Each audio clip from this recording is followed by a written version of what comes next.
multi-unit with compassion. Blot out my iniquity, wash me thoroughly from my iniquity, and cleanse me from my sins. And my sins all times before me. Against you only I have sinned and done evil before you. You might be just in your savings.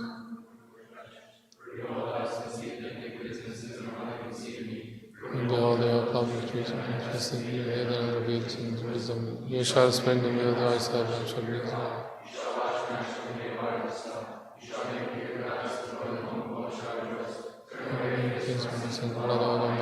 Create in me a clean heart, O God, and your heart spirit within my voice. Do not cast me out from your face, not.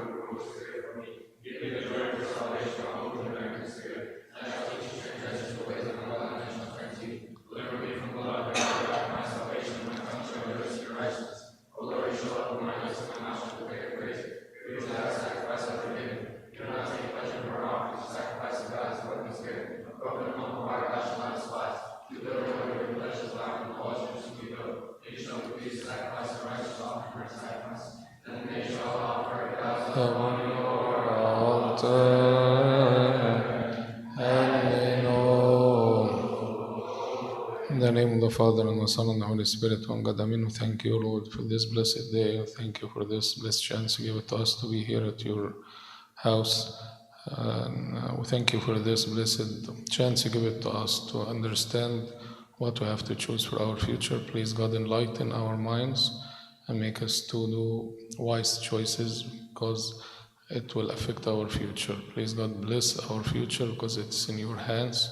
Make us all things that have been done to glorify your name. Bless everyone here, and bless all the efforts that have been done for this event, and make it a successful event for our spiritual and our future.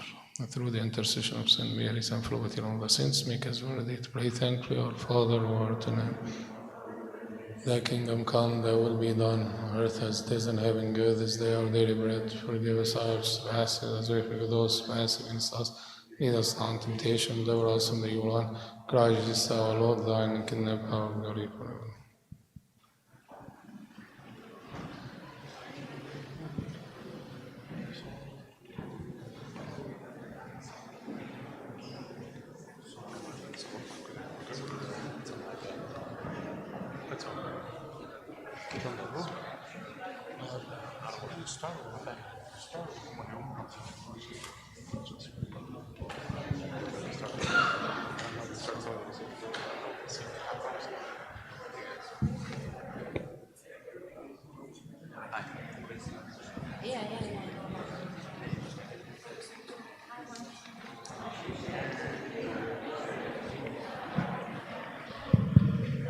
You know the song?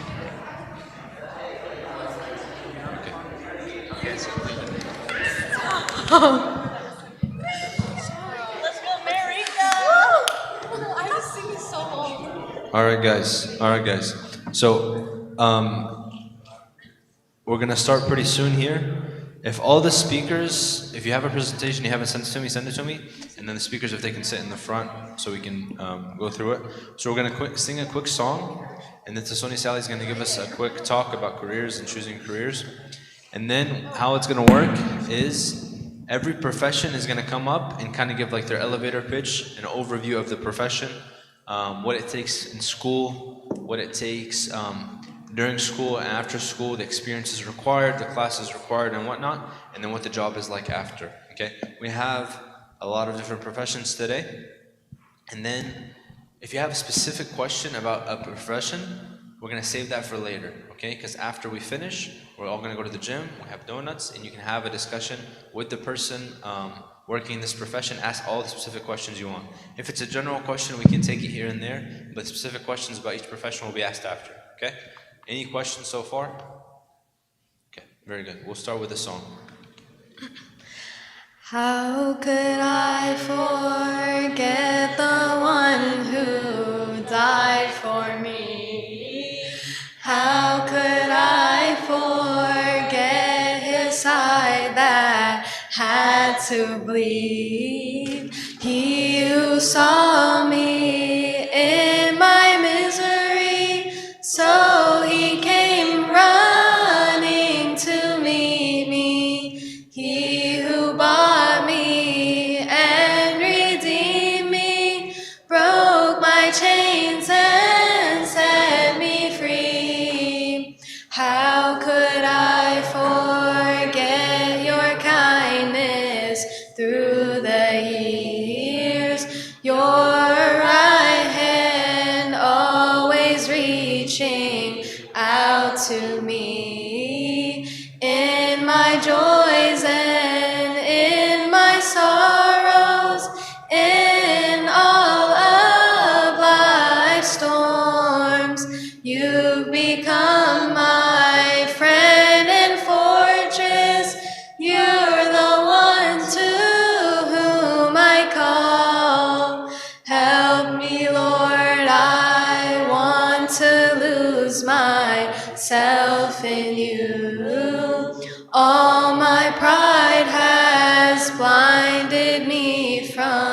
seeing you. So I'll keep watching and praying, setting my eyes on you, trusting in your sure promises that you will be there for me soon.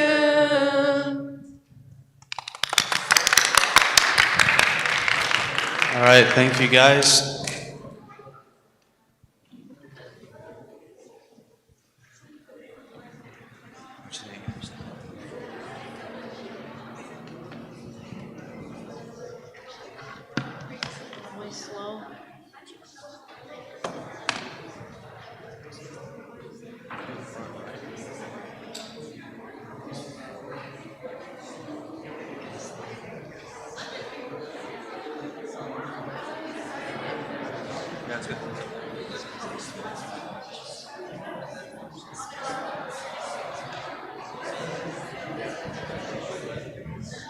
All right, guys.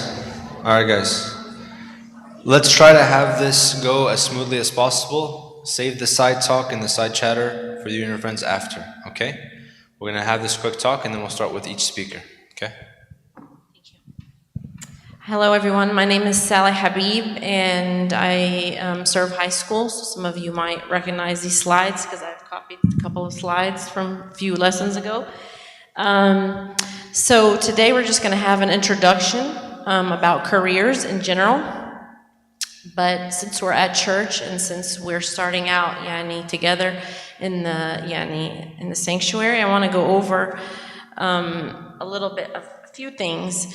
I have a couple of questions. So, and somebody can answer me, just raise their hand. Is it possible to be successful? Oh. I hate these things. What did I do?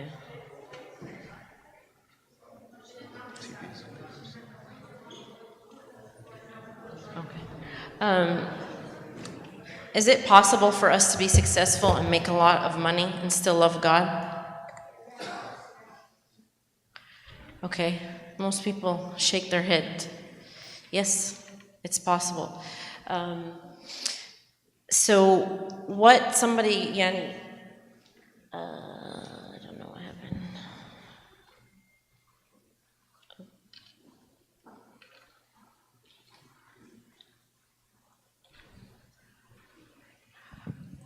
Okay, I'll just.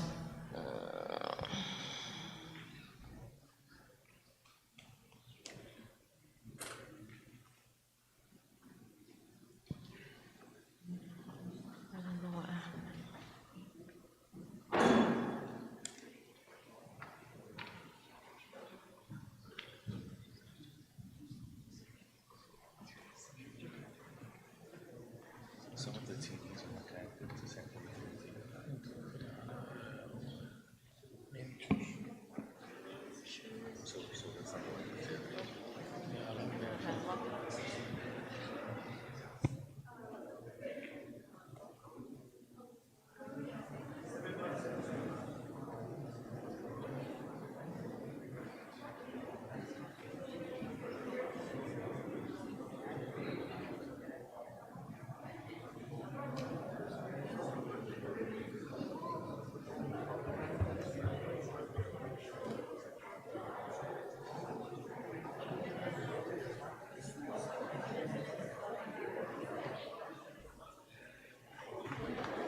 Okay, we're back. Sorry.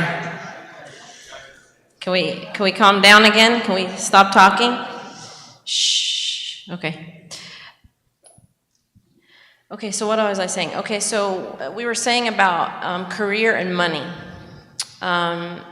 What is, like, ultimately, first of all, before I get into work, you spend, in your lifetime, you spend about 1/3 of your life working.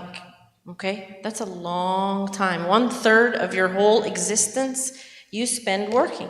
Okay? So obviously it's very important. So somebody, and I'm sure some of the girls that are in my high school will know the answer to this, but where did we first hear about the idea of work? Somebody besides Marina. One of the guys, where did we hear about work? First example of work. Nobody knows? Marina. Adam and Eve. When did Adam and Eve, when was that? During what time? Shh. So you can hear her. Shh. Go ahead. What did you first hear about the idea of working? During creation, right? It says it here in Genesis. It says, in Genesis 3, it says 17 to 19, it says, then to Adam he said, because you have heeded the voice of your wife, and you have eaten from the tree of which I commanded you, saying you shall not eat of it. Cursed is the ground for your sake. In toil, okay? In toil you shall eat of it all the days of your life. So both thorns and thistles it shall bring forth for you, and you shall eat the thorns of the field. In the sweat of your face you shall eat bread till you return to the ground. So basically you'll be working till you return to the ground. You'll be working most of the days of your life, right? So the word toil here, that's work, okay? So for out of it you were taken, and to dust you will return, okay? So we first heard about the idea of work in the beginning, okay? So God and career continued. Another verse, it says in Matthew 5:13 through 16, and I'm sure you guys have heard this verse before. You are the salt of the earth, but if the salt loses its saltiness, how it can be made salty again? It is no longer good for anything except to be thrown out and trampled underfoot. You are the light of the world. A town built on a hill cannot be hidden. Neither do people light a lamp and put it under a bowl. Instead, they put it on its stand, and it gives light to everyone in the house. In the same way, your light shines before others, that they may see your good deeds and glorify your Father who is in heaven. So when you use salt, why does it say here, you are the salt of the earth? Somebody know? When they say you are the salt of the earth, what does salt do? It flavors, right? So we are the flavor. We are the people. We are the one that God uses as the salt, okay? So it says it here again, that we are the ones that will be the representatives of God, okay? So your good deeds includes the job that you will pursue, okay? So part of your good deeds is your job. So sometimes your job it's not obvious that you're making good deeds, and when you get a job, don't you get paid for it? Right? You have to get paid, but it's a part of your reason to be here on earth. So actually, let me go back for just a second. No. So again, what is the whole point of your job? Is to glorify God, okay? At all times and in all things, okay? So anytime you choose something, you will always have to learn or to look for the way to glorify God in every part of your job, okay? So let's start out with the practical part. How can I, as just being a high schooler, choose a career? It's a pretty stressful time, right? In high school. First of all, you have to pray. You have to pray to God for clarity and discernment, okay? Ask God to reveal things to you and to open the doors that give you success. And also, vice versa to that, to close the doors that are not right, okay? Not all of us are going to be all things. Not all of us have the same talents. And that's the next point. So what are your talents? You have to dig inside yourself, or sometimes you don't have to dig, you already know, okay? So what are you good at? Okay? What are the subjects that you're good at? Okay? Are you good at math? Are you good at science? Are you good at English? You have to ask yourself these things because they're important. I can speak for myself. I'm not good at all subjects. That's not me. I'm good at certain subjects. Okay? And that's what led me to what I'm doing now. Okay? So you have to dig deep in yourself and see what you're good at. So for example, and again, this doesn't have to be this, but I'm just giving you a very general example. So if you're good at math, obviously if you're good at math, you'll most likely be good at some kind of engineering career because engineers use math constantly. Okay? Same thing for the sciences. People who are good at science usually go into health sciences or medical fields, you know what I mean, or dental fields or pharmacy. Those are heavy science-based. So you have to ask yourself, what am I good at? What is my talent?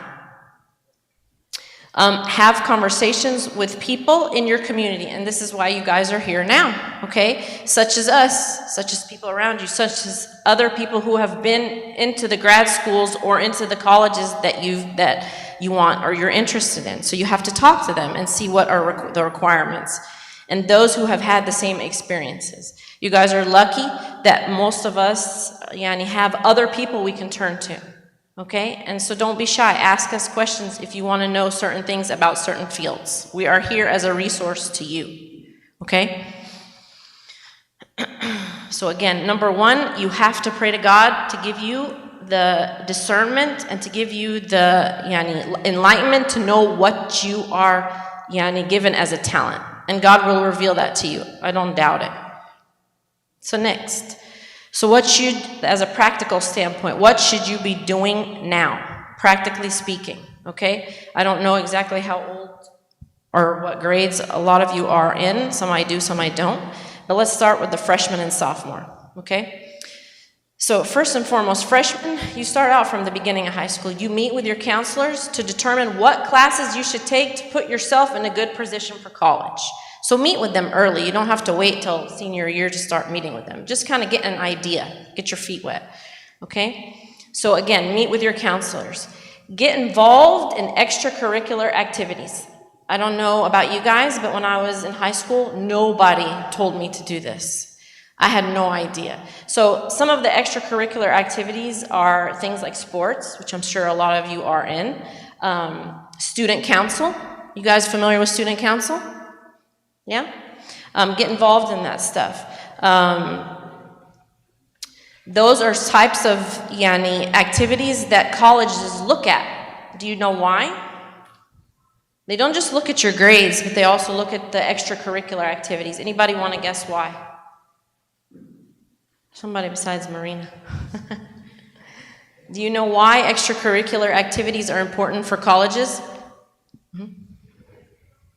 Commitment, yes, and work and life balance. Meaning that, yes, you should study. Yes, you should make good grades. But you should also be involved in certain activities because colleges want to see or they want to know that you have other things going on in your life besides schoolwork. Okay, so you have to be involved in these activities. And I was talking to somebody that was telling me they were applying for a grad school, and the grad school, believe it or not, denied this person because they did not have a well-balanced resume, meaning they did not join clubs. They had 4.0, they had whatever, I can't remember the exam they had to take. They had everything perfect, but they didn't have enough extracurricular activities. They got denied from that grad school.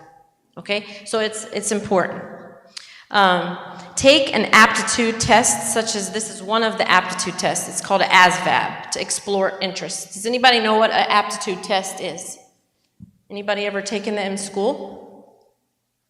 I'm sure you've taken an aptitude test.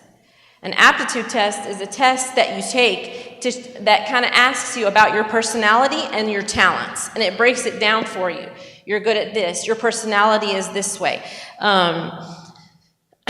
Look up the ASVAB. That's just one that I found. But if you Google Aptitude tests, there will be a whole list of them, and that will also show you your talents, okay? It just kind of breaks it down, because you could be shy, you could be outgoing, you could be good at this, you could be good at that. So it breaks it down for you. And of course, you have to make good grades. Don't wait till you become a sophomore or a junior to make good grades. You have to start from the beginning. You have to make good grades from the beginning, because colleges are competitive. Grad schools are even more competitive. So you have to start out with good grades. That's a must.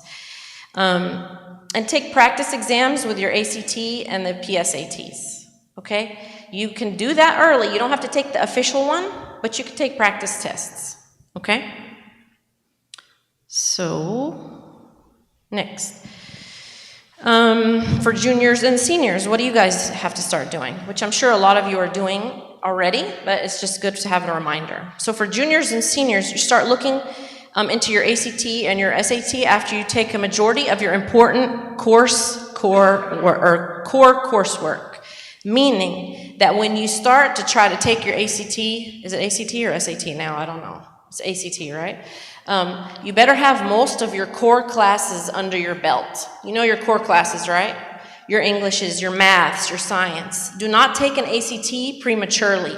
Meaning, if you haven't taken all those heavy classes, don't go into an ACT. Do you understand? So make sure you have all the heavy classes under your belt. That's usually, if I'm not mistaken, sometime spring semester in your junior year. Okay, that's when most of the heavy sciences, Englishes, maths that you have taken, that's under your belt. So you are well prepared to take the ACT. Don't try to take the ACT when you're a freshman or sophomore. It's not advisable. You can take the practice test, but don't take the real one. You see what I'm saying? You need to be ready for it. Okay? Now, I don't know the answer to this. Maybe you guys know. Some colleges during COVID, I don't know if they forfeited the ACT. I don't know if these rules are over, or I don't know. But some also grad schools forfeited certain entrance exams, but I don't know if that's happening anymore. Okay, so again, juniors and seniors start looking into the ACT and when to take it. Usually junior year. SAT is, so the difference between ACT and SAT is usually some parts of the country accept the ACT and some parts of the country accept the SAT. احنا عشان we live in the South, most of them require the ACT. No. I'm just using both of them as, some northern schools require the SAT.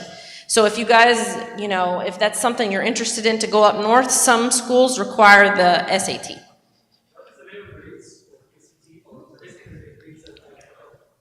The ACT is 36, and the SAT is 15 or 1600. I can't remember. But they're both standardized tests, so they both measure the same thing, Yani, essentially. They're not exactly the same test, but they're both standardized tests measuring similar things. Okay. So again, the ACT and the SAT, whichever one you're supposed to take. Let's say ACT for us. Okay. So start reviewing colleges. So look online. Okay, go to college fairs. Do you guys have college fairs that come to the schools? No? I don't know. They used to come to my high school. I'm not sure. Speak to college reps. Do you have college reps that come to your schools? Who said yes? I don't know. They used to do that stuff. Online. Your best resource is online. Okay? So start actively trying to learn about the schools you're interested in. Okay? So be smart and be strategic about the school that you want to choose. Meaning, if let's say that you want to be an engineer, okay? I'm giving you as an example. Don't just go to any random school. You start looking for what? Technical schools. Do you know what a technical school is? Technical school is like Tennessee Tech, MIT. Those are technical schools that accept engineers, okay? So don't just randomly go to school. No, you got to look for the right types of schools, okay? You may visit some campuses if you want to. Go see what the campus is like, to kind of go around and see the atmosphere that you're going to be staying in for 4 years.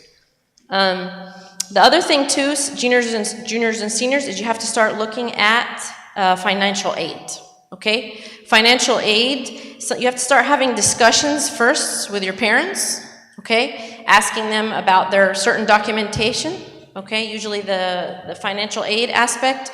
Sometimes you have to ask your parents the questions, are you gonna be able to help me? You're gonna have to start asking your parents this stuff, or not. It's okay, if they can't help you, they can't help you. But you have to have these conversations with them to see how much money you're gonna have to borrow. Because I don't know about you, but I don't have $200,000 to drop on my education. I don't have it. And maybe your parents don't either. So you have to start having those, some of them will help and some of them won't. So you have to start asking those questions and asking for documentation, okay? Usually involved, which is the W-2, okay? This is very important. I say this all the time, and I don't know if this gets translated. Only borrow money for school and things that you need for school.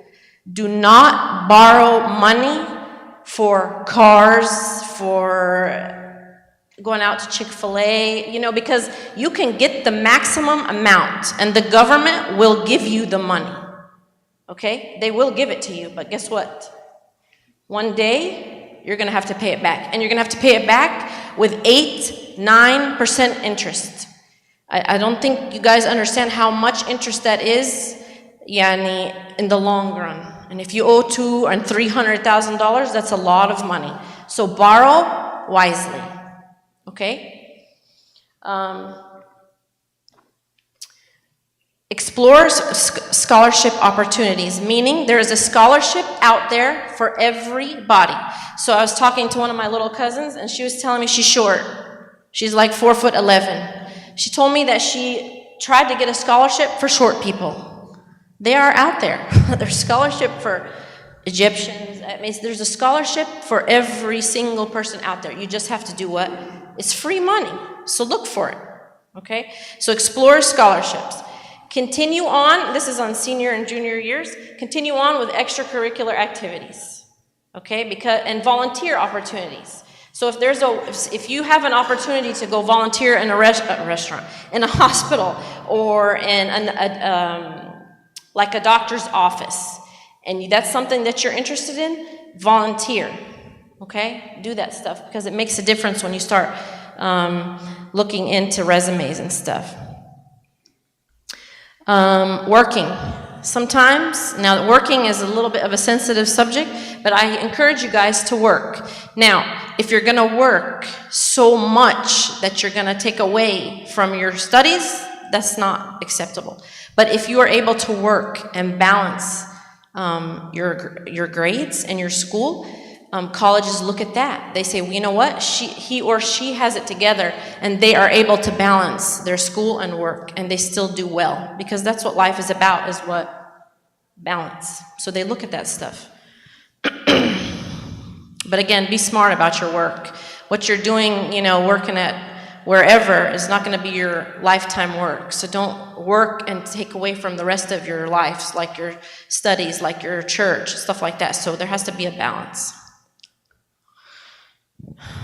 So of course this one is, you got to take AP or dual enrollment classes to have an advantage when you start to apply to college.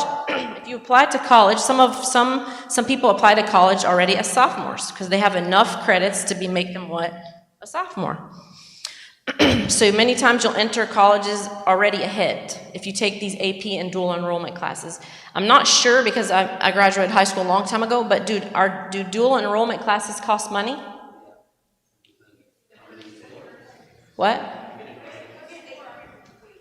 Some are free and some are money? Okay, so please, by all means, take them, because they are free classes, free stuff, okay?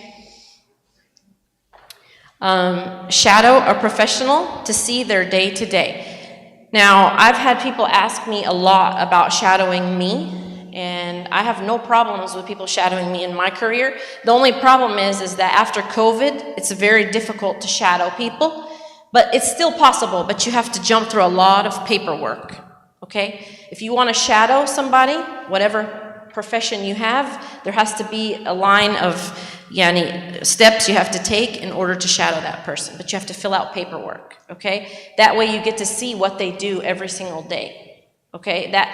I could say I want to become an aeronautical space engineer or whatever, but then when I go and see what they actually do, it might not be interesting to me. So I need to see physically what that person does every day, because it might not be what I think it is.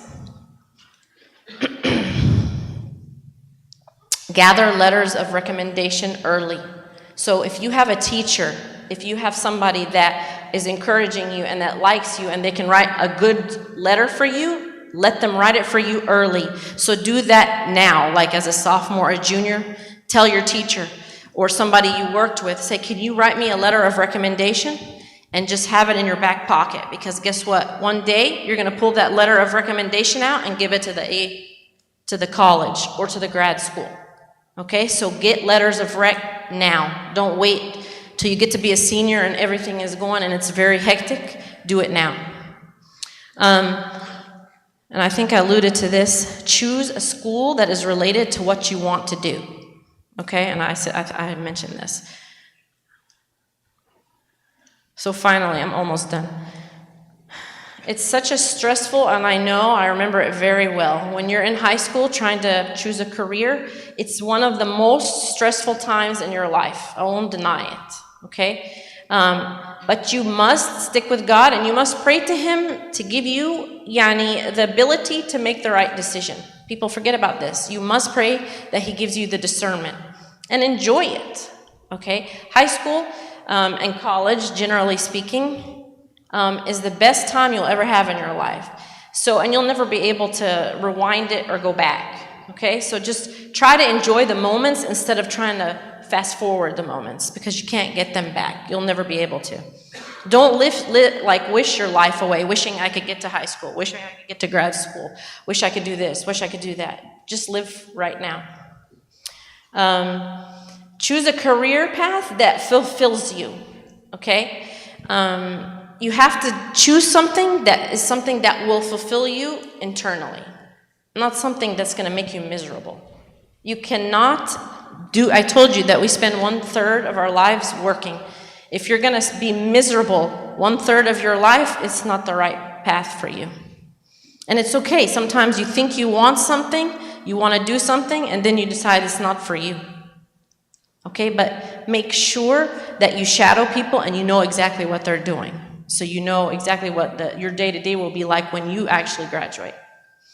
So I'll leave you with a couple of quotes that I love from the Golden Mouth. His name is John Chrysostom, of course.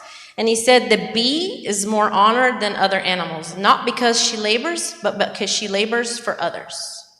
Okay, so I'll read it one more time. The bee is more honored than other animals, not because she labors, but she labors for others. So what does the bee do?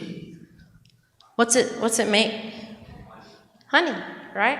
So you are gonna, when you start working, you are gonna be delivering this honey to everybody, to the people around you, okay? So it's not about what you're doing, it's about what you're doing for others, okay? And then the last quote, it says, riches are not forbidden, but the pride of them is. And that's what I was saying earlier, that money's okay, make a lot of money, but what's the problem with money? Is money the root of all evil?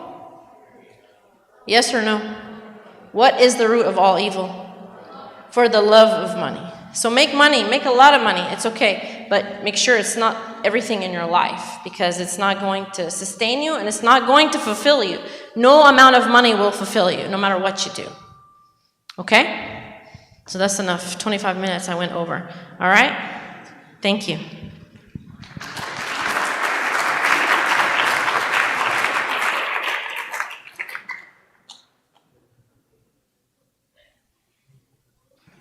All right, guys, I hope you're paying attention because all that stuff is very, very important.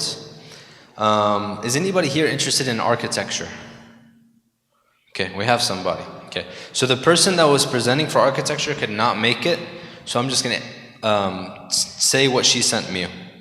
And her name is Sandra. She also said if you're interested, there is an opportunity for shadowing at her job.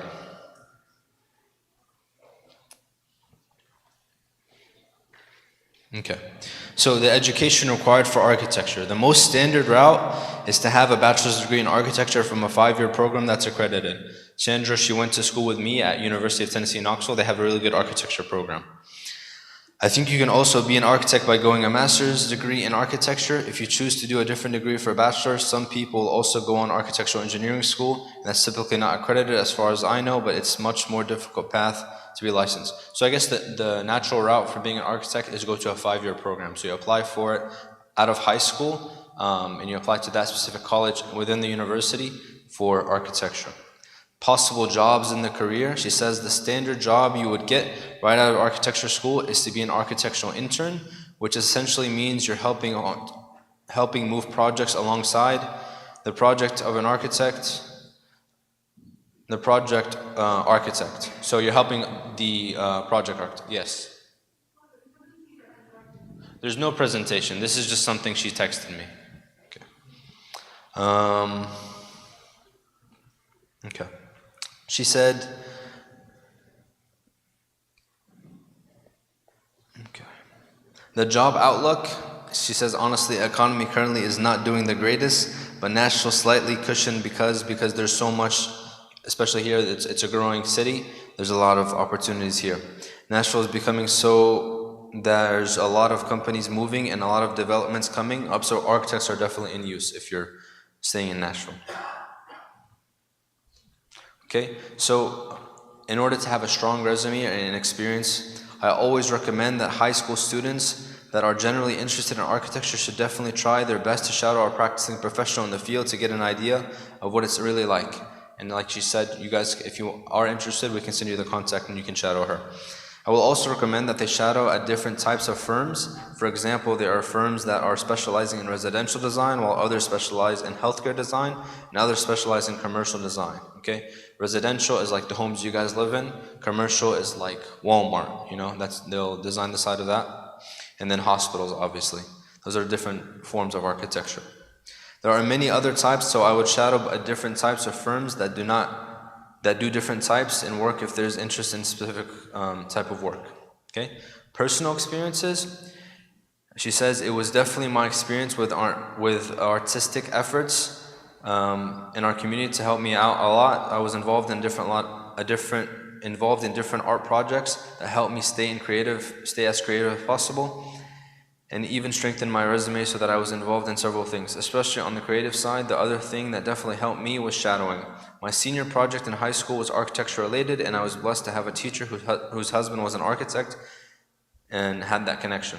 I was able to go shadow for a summer. I would go a few times in the summer, spend time in the office to learn what they do, and it was these things that helped me stay involved and learn more, and that's the good experience that she had. So that is architecture. Again, if you're interested in architecture, we can send you her information if you want to shadow, okay?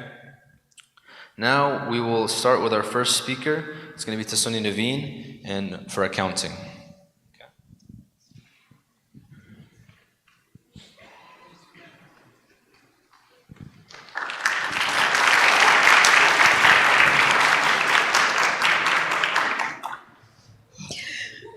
Good evening. Today we're talking about accounting major. It's a 4 years bachelor degree. The requirement classes, it should be math. You should be good in math because we use it a lot in this major. And also we have like a lot of rules of accounting, which is the GAAP, our general accounting principle. You can find this major or this degree in TSU, MTSU, Trevecca, Lipscomb, Belmont, I think any of these, or our college here. Actually, we can find many jobs with this major because there is no organization without accounting. Schools, hospitals, supermarkets, restaurants, whatever, all fields company have this major or have this department, accounting.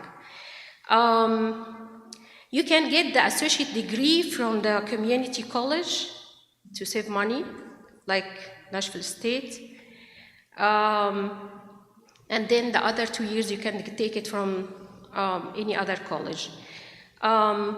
Good to have internship during your classes or during your studying. It's a very good, actually, opportunities. And usually the college offer that for you. They have like job fair, they have internship opportunity, they give it to you. Actually, I started with an internship in the company, and then they hired me, and usually, or we can say the majority of the people, they have internship in company during their school, they usually hired in these companies.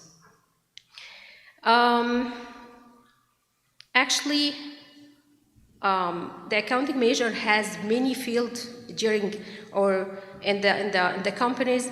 They have like something, it's named general ledger accounting, accounting analyst, tax, audit, finance, financial reporting, treasury. So you have many of these fields you can work with since you are or you have a bachelor degree in accounting. Also, you can start with many jobs. You don't need to be a bachelor degree, like accounting receivable, accounting payable, payroll. This one you can start with to have experience in accounting without bachelor degree in the accounting. You can work with it with the high school. An accounting technician also. Like I told you, the college usually like sends or offer many opportunity and job fair for that.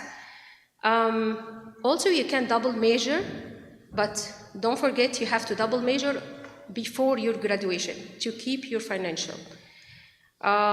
You can double major with finance, with management, with human resources, with business administration.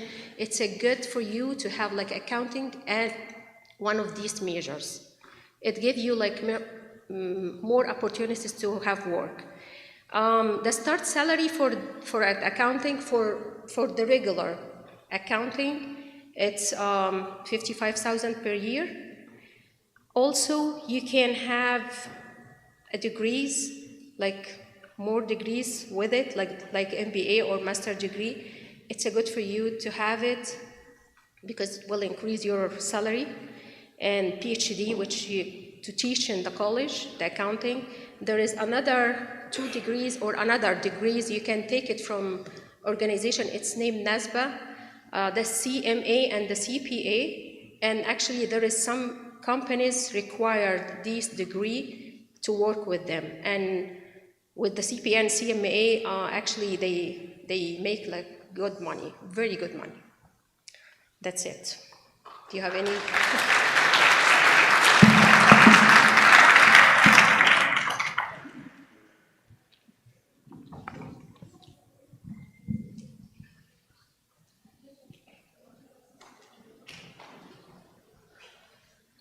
All right, guys. So next we're gonna start with a little group of medicine. So we're gonna start with nursing with Mina Wahib.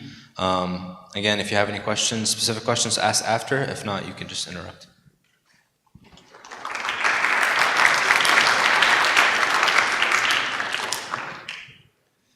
Hi everybody, my name is Mina. I chose nursing as my career, and I can definitely say it's been a roller coaster. I'm kind of just going to cut to the chase with what you need to know for this major, just because there's so much. Just to start, I just want to say, like, this major is going to be a lot of hard work. I will tell you right now, like, this is probably one of the hardest 4-year degrees to attain, just because at the end of it, you have the authority to like kill or save somebody's life, and you can work in some very critical positions that can honestly just either lead to your demise, you could lose your license, so very high risk, high reward kind of job.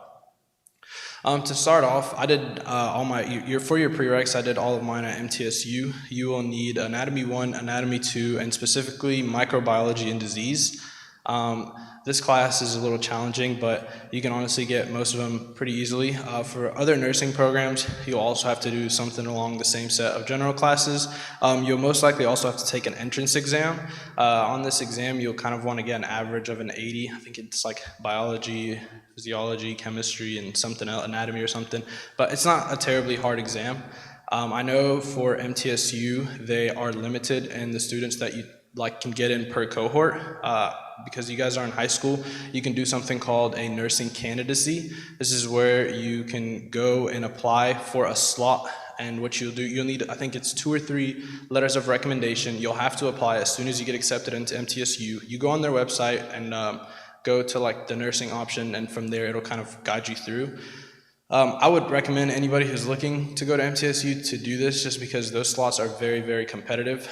With my cohort, the group that got in, our capacity was 80, and of the 80 students that were in there, the lowest GPA was a 3.75, and I was the 3.75. And I was only in there because of the candidacy thing, so that should kind of give you an idea of how competitive these people are. People in this cohort are honestly you're looking at straight A students. It's not easy to get in, and unfortunately it just gets harder as you progress. The way nursing works is you'll usually you can go anywhere from 1.5 years to 2.5 years. I want to say that there are 2 choices. You could do a LPN and an ASN. However, you guys are still in high school, and honestly, I would recommend every single one of you, if you choose to go into this field, chase what is the BSN, your bachelor's in the science of nursing. Nothing against the other 2 choices, but they do kind of limit your scope of practice. You will still have to take the same state boards, you'll sit for the same exams, but with the BSN, you not only can continue to pursue further education, go back and get your master's, but you're not limited to working anywhere specifically, There are certain limitations with the other 2. For your BSN, you will most likely have to do a program. Obviously MTSU offers it, Belmont, Trevecca, Lipscomb. There's a couple other out there. I'm sure if you look it up on Google, you'll find them without a doubt. And when you get in, the way most of these programs are structured is you will kind of start with the foundation of nursing. The medical field in its own is a whole different language. You'll see so many people out there, your respiratory people, your doctors, obviously your surgical team, and all these people will kind of have this language down, just because, we speak in kind of how we understand each other, and you have roughly 2 years to kind of get on these people's level. They will give you so much to learn, and you will feel like you are in an endless pool of just things you just don't know. It's very, very strict. If you are not willing to kind of get your head in a book, and your social life will honestly fall. You will not be able to go out. Even working full-time is very, very challenging. I found myself working part-time and honestly struggling to even maintain that job. So flexible hours, you're gonna need them. What the school life actually looks like is you're looking at about 2-3 days of classes and 2-3 days of clinicals. Your clinicals are usually about 12 hours because a nurse's shift is roughly 12 hours. Depending on your proctor, you might get out at 6 hours, you might get out at 8 hours, it just depends. My last 2 kept me there both for 12 hours, so just depends on your luck. Some of them are very cool, they're very laid back with their paperwork, and you kind of pray for those. Some of them will kind of be just about every little thing, and people will fail in clinicals, so I would recommend you take it very, very seriously.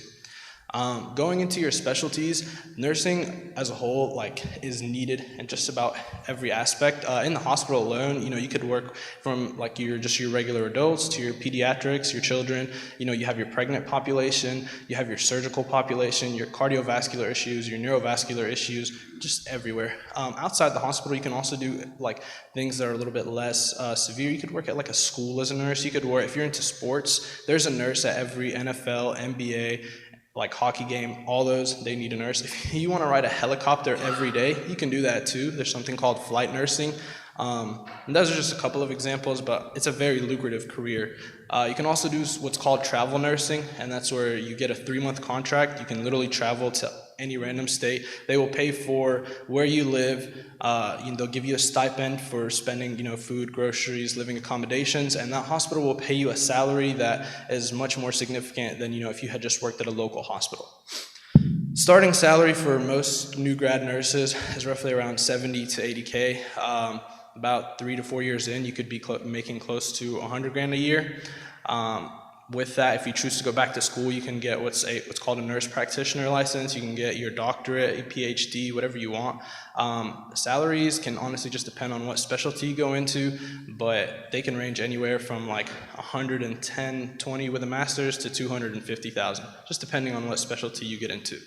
Of course, this will require more years in school. I think some go up to like 2 or 3, but just focus on the BSN for now. Like I said, it is very, very hard. Once you finish with the program, you will have to sit for the NCLEX, which is a state board exam. This exam takes you about 5 to 6 hours, just depending on how well you get through these questions. And once you finish that, you'll apply, you'll get your license, and you can kind of work wherever you want. Most programs, like just as a new nurse, you will get a sign-on bonus of anywhere from like 5 to 20,000, depending on what hospital you sign on with. But don't let the money fool you. I will tell you, like putting all the numbers aside and all the money that you're making, you also work 3 days a week. I don't know if I mentioned that. It's 3 12s, so you can kind of play around with your schedule as you like. Getting this license is probably one of the hardest things you'll ever have to do in your life if you choose to go through with it. It's very, very rewarding, but it will humble you so fast. There are so many things that you just don't know, and to cram all this knowledge in such a short period of time is honestly a challenge for anybody. I will tell you, my class started with 80 and roughly 20 graduated, so not many people will make it through. You will need a lot of prayers. You'll just have to put your head down and kind of accept what goes on. But like I said, it's only 4 years. If you can get through it, the light at the end of the tunnel is very bright. Thank you.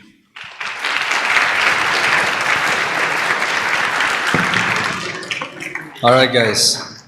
Awesome presentation from Mina. Nursing was really cool. It's kind of like engineering. You go into it right after high school, and you can start working right after you graduate. So it's a really good career. So if you're thinking about that, I hope you learned something from there. Something I want to say real quick is I know a lot of you guys are on Instagram. There's an Instagram run by a Coptic youth here in Nashville called The Big Preview.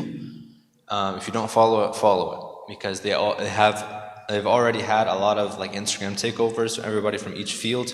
Some people that are here today even already did a takeover, and they take you in the day in the life of, you know, a medical doctor, or the day in the life of a dental student, and they tell you their day to day and show you what it takes to get in and stuff like that. So if you haven't followed them, please follow them, okay? And then we're talking a lot about like experience that you need, and you need shadowing, you need this, okay? I listened to the talk that St. Qaras had on their career day, and then one of the speakers that was speaking for medical doctor, she said that Vanderbilt observational experience is a good thing you can apply for. It's just online, you set up your information, and they set you up with shadowing experience. Shadowing experience is kind of hard to get if you don't know anybody. It's hard to, you know, find somebody to shadow them, okay? We're going to take a quick break from medical, and we're going to do law. So we're going to have Philo to present law. And again, if you guys have any questions, just ask.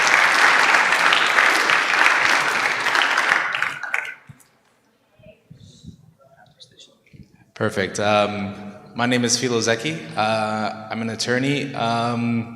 Speak to you a little bit about the law. I don't have a presentation prepared, but let me go through the life of how to become a lawyer. Anyone want to be a lawyer? Okay, some people. Okay, so basically, in the United States, to be an attorney, you have to go through undergraduate degree, and then you have to sit for your LSAT, and then you have to apply to law school, and you have to finish law school, and you have to do your bar exam. That's just a general. So undergrad, what kind of undergrad is best to be an attorney to go to law school? Anything. I know attorneys that have engineering degrees. I know attorneys that have pharmacy degrees. I know attorneys that have medical degrees. I know attorneys that have psychology degrees and poli-science. So basically the idea is being a lawyer does not mean you're good at arguing. Being a lawyer means that you're good at critical thinking. So it's more about solving problems. You're a problem solver rather than arguing. I always say that a good attorney, a good lawyer, is one that doesn't go to court, is one that always stays home and fixes everything before he does, or she does. So you would do an undergraduate degree, and you would do 4 to 3 years. You don't need to graduate with a degree to go to law school, but it is preferred just in case, and it happens many times. About 40% of law students fail out of first year law school, so it is good to have a law degree. It's good to have an undergraduate degree that you can fall back on. Yes, being in law school and a lawyer is a lot of reading, is a lot of writing. I remember my first week of law school, I have 5 classes. I had 500 pages to read in that week. Did I read them? No. But it is a skill that you need to learn. You will need to learn, especially as an attorney, to be able to take documents, large documents, to skim them and to know the important information in that document. You know, whenever you go, have you guys ever seen like mortgage paperwork? Anyone go with their parents to buy a house? It's like this thick, right? But see, stuff like that is just very standard for an attorney. They can pinpoint to exactly where it is. So it's not really about can you read, it's more about can you comprehend, can you analyze, can you critically think, can you then regurgitate that information in a summarized way. After you finish your undergraduate degree, you have to do the LSATs. The LSATs are a standardized test. It's like the MCAT, but it has nothing to do with law. It actually has nothing to do with anything.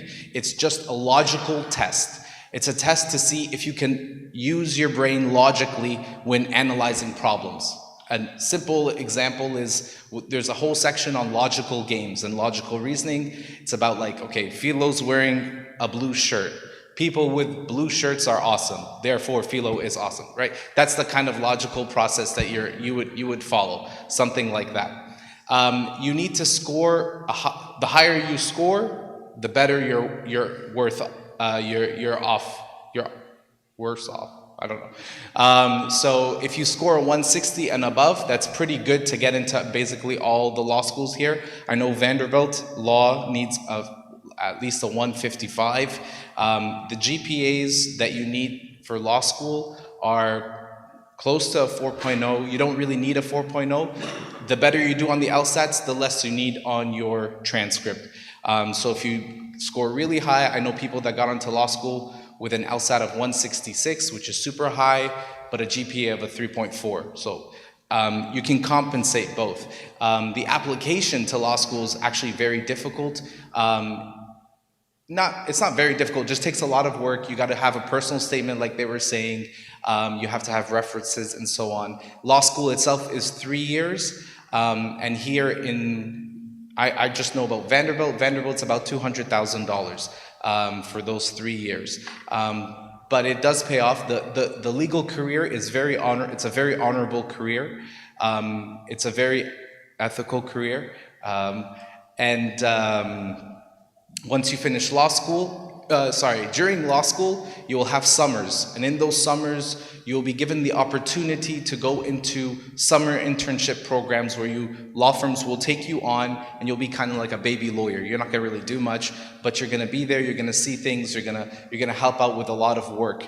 The better that you do there, the more of a chance they will offer you a job once you graduate. After 3 years, of 3 years of law school, you'll be rewarded a Juris Doctorate, a JD, and with that you can use that to apply to the bar exam. The bar exam is the standard exam in the United States. They have a standardized bar exam called the UBE. Tennessee is part of the states that have the UBE.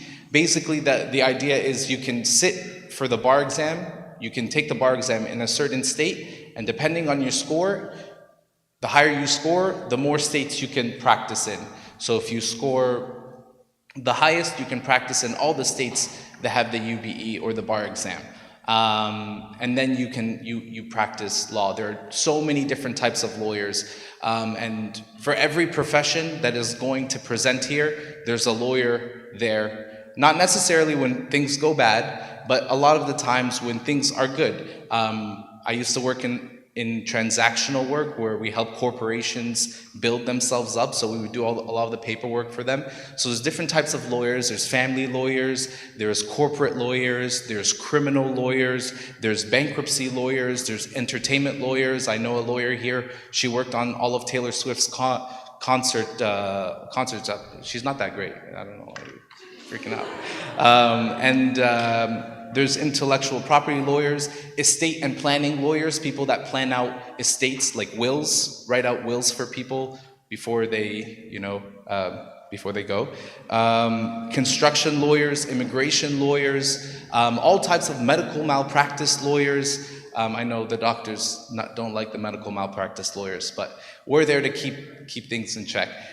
So it's a vast different types of law, and depending on the type of law is the salary that you're gonna get. There's big law that starts with $180,000 to $200,000 out of law school, and it goes up for the next 4 or 5 years until you make partner, and partner is basically whatever money you make, whatever clients you bring in, that's the money you make. Other lower end jobs are government jobs, public defenders, working for the national courts as a public defender for people that can't afford lawyers. Immigration lawyers are also on the lower end where you're making about $80,000 to $100,000 a year, and that could go up based upon the clients that you have. I'm free after if anybody wants to speak to me about it. Thank you. All right, guys. So I've heard people, like even in my Sunday school, the high school boys say, I want to be a lawyer because I want to argue. I'm good at arguing. Obviously, that's not a good reason to be a lawyer. Okay, it's critical thinking. Okay, next we have aerospace with Abanop. Okay, so.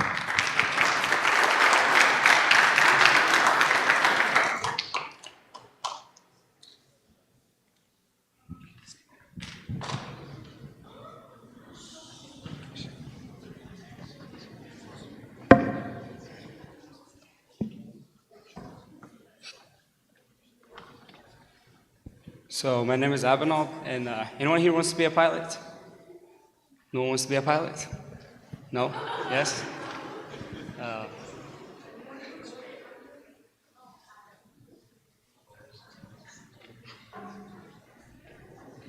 Both up on the internet. I don't know why I did that. Okay. So first, there's two things. If you want to be a pilot, you can go to like a university and get a pilot degree, or you can you can go to Part 61. It's a flight school, private flight school, that you can get your just your license from there, and then you can head to the airline. So it's a lot of process. If you want to be a pilot, so that's what I tell people: do not spend any money, any dollar before you get your medical, because if you can't get your medical, you can't fly. So the first thing, if you wanna be a pilot, go out, and it's not any medical, so you basically have to go to an aviation examiner that tests you, and then you get your medical. So airlines, they require first class medical. So if you go out, you have to if you go get one, make sure you get a first class medical, because if you want to be a pilot, I don't know if you want to do it for fun, but definitely you want to do it. You want to go out and get a first class medical, so you know you can fly. As I said, you can go to university. So if you go to university, you can only, that's a good advantage. They let you fly with 1,000 hours to go to the airlines. So with airlines only require 1,000 hours if you have a pilot degree.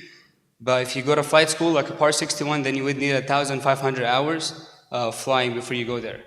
Which is more flexible. I'd say Part 61, because you can make your own schedule. If you don't feel like you're flying anymore, you can take your money out. But Part 141, if you put your money in, it's kind of stuck there. It's a hassle to get it back. So that's why I like Part 61. And also it's a lot of money, guys. You don't just want to waste it, and then you don't want to start and then say you don't want to do it anymore. It definitely costs a lot, so that's one of the reasons people don't continue, when people don't finish it. There's four things you have to get for you to be able to work for the airlines. You gotta get your private, and it costs a lot. Instrument, commercial, and then multi-engine. For the private, it basically they teach you how to fly with your eyes, so you don't look inside. You barely look inside the airplane. But then when you do your second license, they teach you to fly inside the airplane. It's technically saying that you're flying inside the clouds. You can't see anything outside, so we want you to use the instrument inside the plane to be able to navigate and get where you're going. Commercial, you're doing both together, but more like private with harder standards. So FAA, their Federal Aviation Administration, they control all the airspace, they control all the airplanes. So they put standards in there, so you have to follow them. So definitely for commercial, they put higher standards. Then you can get a multi-engine, an airplane with 2 engines. So basically, that's the only 4 license you get. And then you can go to airlines. But after you finish all this, you only have about 250 hours. And we said you want 1,500 and 1,000 hours. So we're actually, I'm gonna get back to this. Okay, so for 1,000 hours, once you get 250 hours, there's something called CFI, basically a flight instructor. So that's what I'm doing right now. You get that license, and so you can teach people how to go fly, how to do the maneuvers, and then you send them out on their check rides. So when you do that, so how to get all these licenses? They all follow the same process. So first, you gotta get your medical to be able to fly.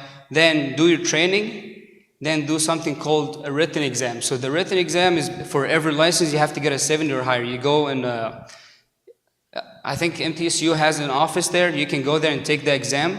And then you have to get a 70 or higher to be able to move on. But then you do a check ride where you go sit with an examiner. They ask you questions about system, about airspaces, about airplane, about everything, and then if they like what you say, then they'll let you move on and go take the flight portion. You pass the flight portion, then you get your license. So basically in the flight portion, you do all the maneuvers that you learn with the instructor. They're hard, they're not easy, it's a lot of skills, and also it's a lot of studies. For the salary, they get paid a lot, guys, so if the money is the reason you don't want to do it anymore, I mean, just go ahead, take a loan. I didn't do that, but you can take a loan and kind of pay it off in a year.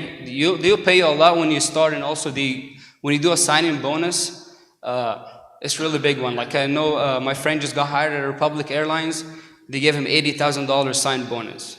So you just get us $80,000 to just sign a 4-year contract.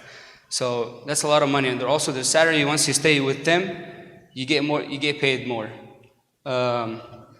And as I said, you only end up with 250 hours. So you get your flight instructor, and then you go out. You can also get a CFII. It's basically teaching people how to fly in the clouds.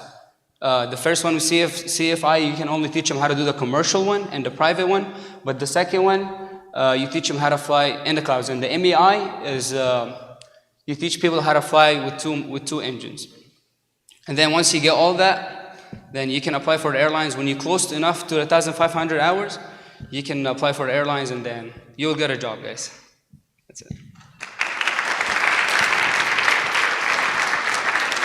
All right, very cool. So it's interesting to see there's a lot more careers than just medicine, than the basic careers we know. And I think these pictures Anup took, so that's pretty cool. All right. Next up, we're going to start with medicine, so medical doctor. We're very lucky today. We have somebody that just got accepted to medical school, so he's going to talk a little bit about what it takes in studying, MCAT, and the experiences required. We have somebody that's in medical school, 4th year. She's applying to residency, and he's going to tell you what medical school is like. And we have a medical doctor now, Son Yusuf. He just started his residency, okay? So we're going to welcome Son Joseph, Son Shoy, and Son Yusuf.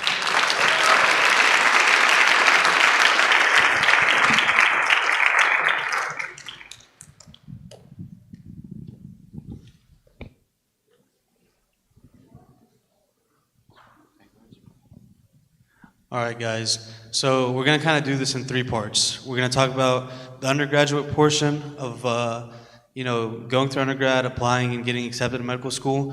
We'll talk about the actual part where you're in med school, and then we'll talk about, your training after, which is called residency. So when you start thinking that you want to, pursue medicine, the first thing you should do is, obviously apply to undergraduate schools, and then kind of like Philo was saying with law, you can pursue any major you want. However, there are certain prerequisites that you're going to have to take to be able to apply to medical school. So that's why you see most people pursuing like a biology or a biochemistry major, because that major encompasses a lot of those prerequisites that you're going to have to take. But you can major in anything you want as long as you take the prerequisites for med school. So obviously, to get into med school, you're going to have to maintain a high GPA. That's going to be extremely important. But along with that, it's going to be extremely important that you keep, a wide range of extracurriculars under your belt. Okay? So when you come to apply to med school, you're going to apply through this portal called the AMCAS. And this AMCAS is going to have a list of 15 extracurriculars. So you could put up to 15 extracurriculars in there. And you're going to want to hit, a few main, bucket items. You're going to want to have research. You're going to have clinical experience. You're going to have shadowing. You're going to want to have regular volunteering. You're going to want to have things of that nature. So as you think about why you want to do medicine, try to find extracurricular activities that are going to paint a picture in your application. So when someone looks at your resume, when they look at your AMCAS application, they can see, oh, like this person is very interested in orthopedics. That's why he shadowed an orthopedic physician during his sophomore summer. That's why he did research in orthopedic surgery during his junior summer. So your application should be telling a story of why you want to do medicine. So once you've garnered all these extracurricular activities, once you've garnered, a good GPA, then you start thinking about the MCAT, okay? You start thinking about the MCAT. The MCAT is a very tough exam, if I'm being honest, okay? It's 7.5 hours, and it's split up into 4 sections. You're gonna be tested on chemistry and physics in the first section. You're gonna be tested on reading comprehension in your second section. You're gonna be tested on biochemistry, and physiology in your third section. And then your last section will be testing on psychology and sociology. And so just like any other standardized exam, the better you do, the more options you're going to have when it comes to what medical schools you should apply to. And, as time progresses and as it gets more competitive to get into medical schools, that score is constantly getting higher and higher. So a few years ago, let's say 2017, 2018, you might have needed a 504 out of 528 to be considered competitive. But now that score is more like a 511 out of 528.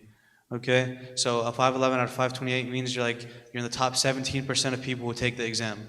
Okay, and like I just said, it's a pretty difficult exam, so there's going to need to be a lot of dedication, to your studies, to your extracurriculars, if you're serious about getting into med school. And then I think, Bashoy and Bosunis will touch more on this, but you're going to have to, have, intrinsic motivation for wanting to pursue medicine. Okay, wanting to make your parents proud, wanting to make a lot of money, these aren't good reasons to pursue medicine, because at the end of the day, you're the one that's going to be doing all the studying. You're the one that's going to be sitting down for multiple, 8-hour exams. You're the one that's going to be working the 12-hour shifts at the hospital. Okay, so you have to want to do this. You have to, want to serve others. You have to be wanting to sacrifice your time and your money and your energy, for others. And so that's all I have to say, and now we'll talk about being in med school.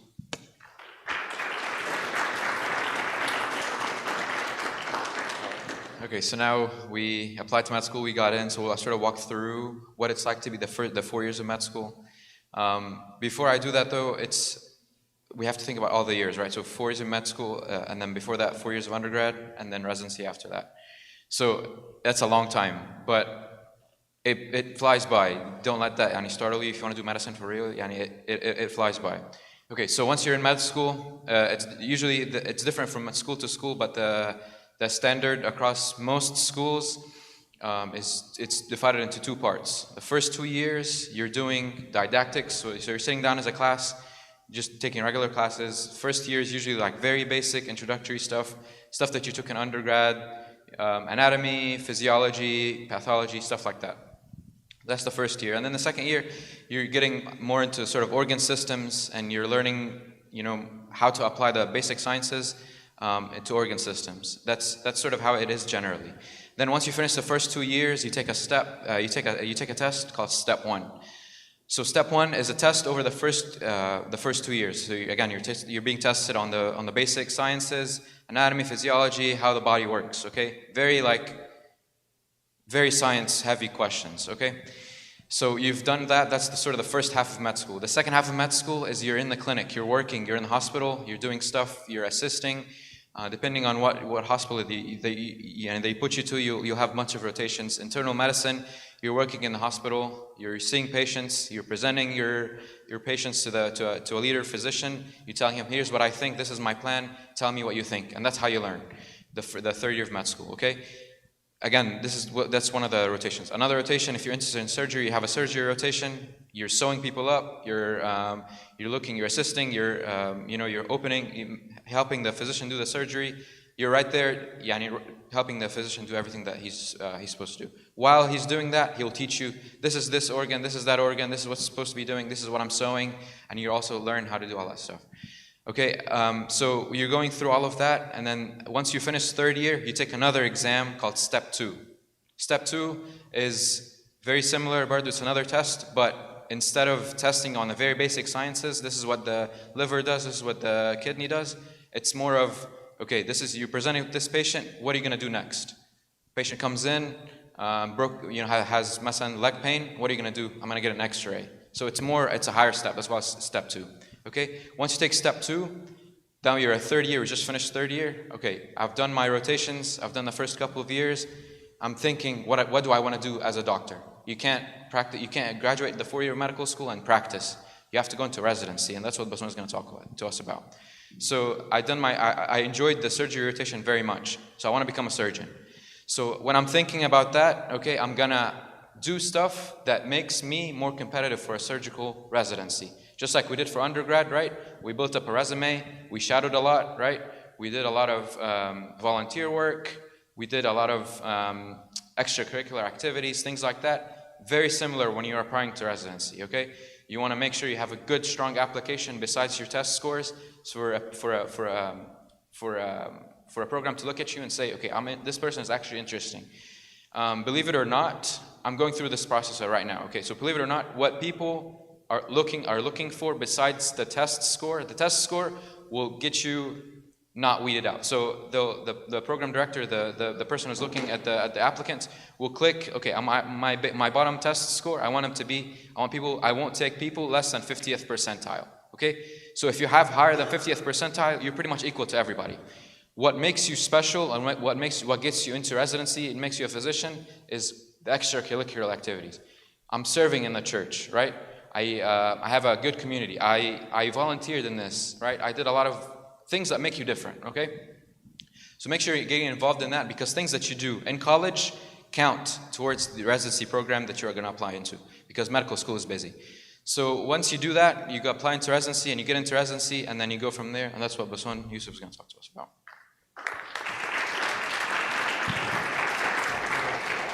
So hi everybody, you might not know me from before, but my name is Yusuf. I'm a family physician, family doctor at Southern Hills Hospital. It's in Eniak. I'm sure you have Summit here in Mount Juliet. It's the same company, but I'm at a different hospital.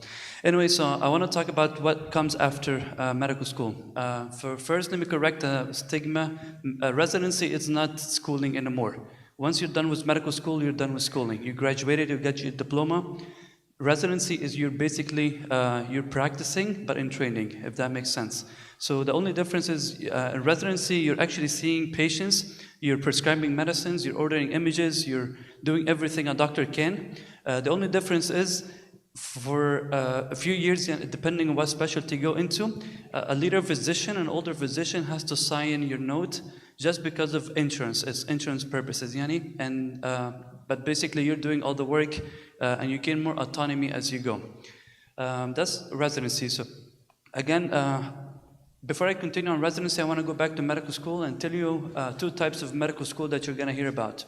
Something called MD and another one is called DO. Okay, I'm a DO. So medical doctor is MD. DO is doctor of osteopathic medicine. Both are completely full-on doctors. They're both get licensed to practice in all 50 states. There's absolutely no difference in either doctors, The only difference is, as a DO, doctor of osteopathic medicine, you learn an extra class. You have an extra class where you work with your hands to treat patients. Most of the time, you don't need to prescribe medicines. What you can do is manipulate the joints, the muscles, and the ligaments, and that gives relief to pain, muscular pain, if that makes sense. So it's just an extra class, an extra tool in your pocket that you can use to treat patients. Otherwise, there's absolutely no difference. You will get paid the same. You will do everything else the same. The tests, the steps. This one is called USMLE. The DO one is called COMLEX. Again, same kind of idea, just extra questions on the part where the class where you have to use your hands. They just test you on. if that makes sense. On to residency. So I want to repeat what Joseph said. Medicine is not about money, okay? You will make money eventually. Whether you make money or not, medicine has to be a passion. Because if you're just going to medicine because of money and so on, you're basically going to see your patients as an ATM machine, right? And that's absolutely wrong. You're treating humans, you're treating God's creation, and God entrusted them to you as a physician, as a doctor. And you're using your profession to glorify God. So if you're in it for any other reason other than elevate human life and improve their health, overall health, you probably want to rethink your options, if that makes sense. So don't go in it for the money, don't go in it because your parents want to do so. Not for prestige, nothing else. Do it if you're passionate, okay? And again, if you're interested in medicine, medical school seems too much on you. There are other options, right? And I hope we'll have other speakers speaking to medicine, like nursing, PAs, nurse practitioner, and so on. So what I do as a resident, real quick, I have clinic, I get assigned patients. Patients come and see me. I see them, obviously, treat them, prescribe medicine, imaging, whatever that needs to be done, and then they just follow up with me. And then patients keep moving in and out. As a resident, you also, I'm a family medicine, family doctor, which means I'm your primary care. I'm your first line of treatment. So I get to see everything and everybody part, right? Anything wrong, they come to me usually. I'm the first line of treatment, defense. So because of this, I rotate on different specialties. So I'm doing orthopedics, I'm doing peds, I'm doing OB-GYN, That way I can just have an idea on how to deal with every system of the body, if that makes sense. But otherwise, you're responsible for your own patients, and you follow up with them, and you order labs, and you order everything else, just a regular doctor does. I think that's everything I have. Obviously, if you have any questions, just please stop us, I get our contact information. I'm more than happy to share my phone number, my email, and ask us any questions. If you want resources, last thing, sadly, my clinic right now is not capable of getting students to shadow, just because we get students from Harry, and we're going to start getting students from Belmont too. Belmont is starting a medical school. So at this point, we're not able to take any more students, but hopefully in the future, if anything, we'll let students in. But if you want more shadowing information, resources, volunteering, let me know. I can share with you some links and a list of things that you can do and shadow and volunteer. Cool. Thank you, guys.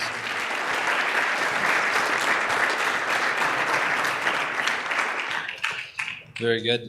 Next, we have a really, really cool career, one of the coolest, I think. Mina Bushra is going to talk to us about medical physics. Okay, I'm not going to spoil it. I think he'll explain it way better than me, but give it up for Mina.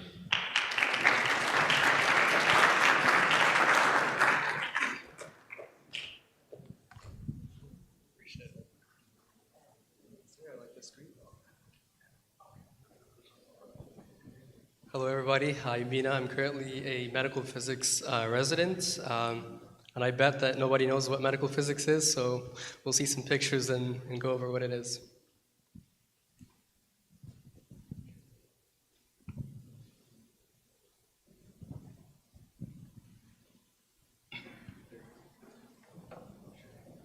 All right, so medical physics is kind of like a interesting combination of physics, medicine, how does it really come together, right? So I really do think it's like a misnomer, like what we do. It is medical and it is physics, but it's a more specialized, more niche field. It's a very small field, actually. So we'll get into the details of what really is medical physics, okay? I know it looks scary, all of this.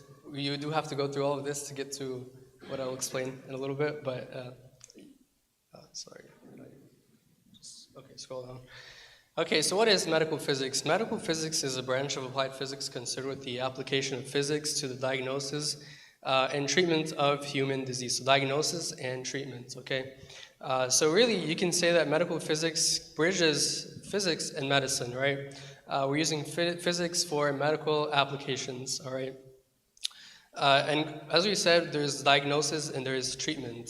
So for diagnosis parts, before we get into that, just a little bit of a brief history background. Okay, in 1895, X-rays were discovered by Wilhelm Conrad Röntgen.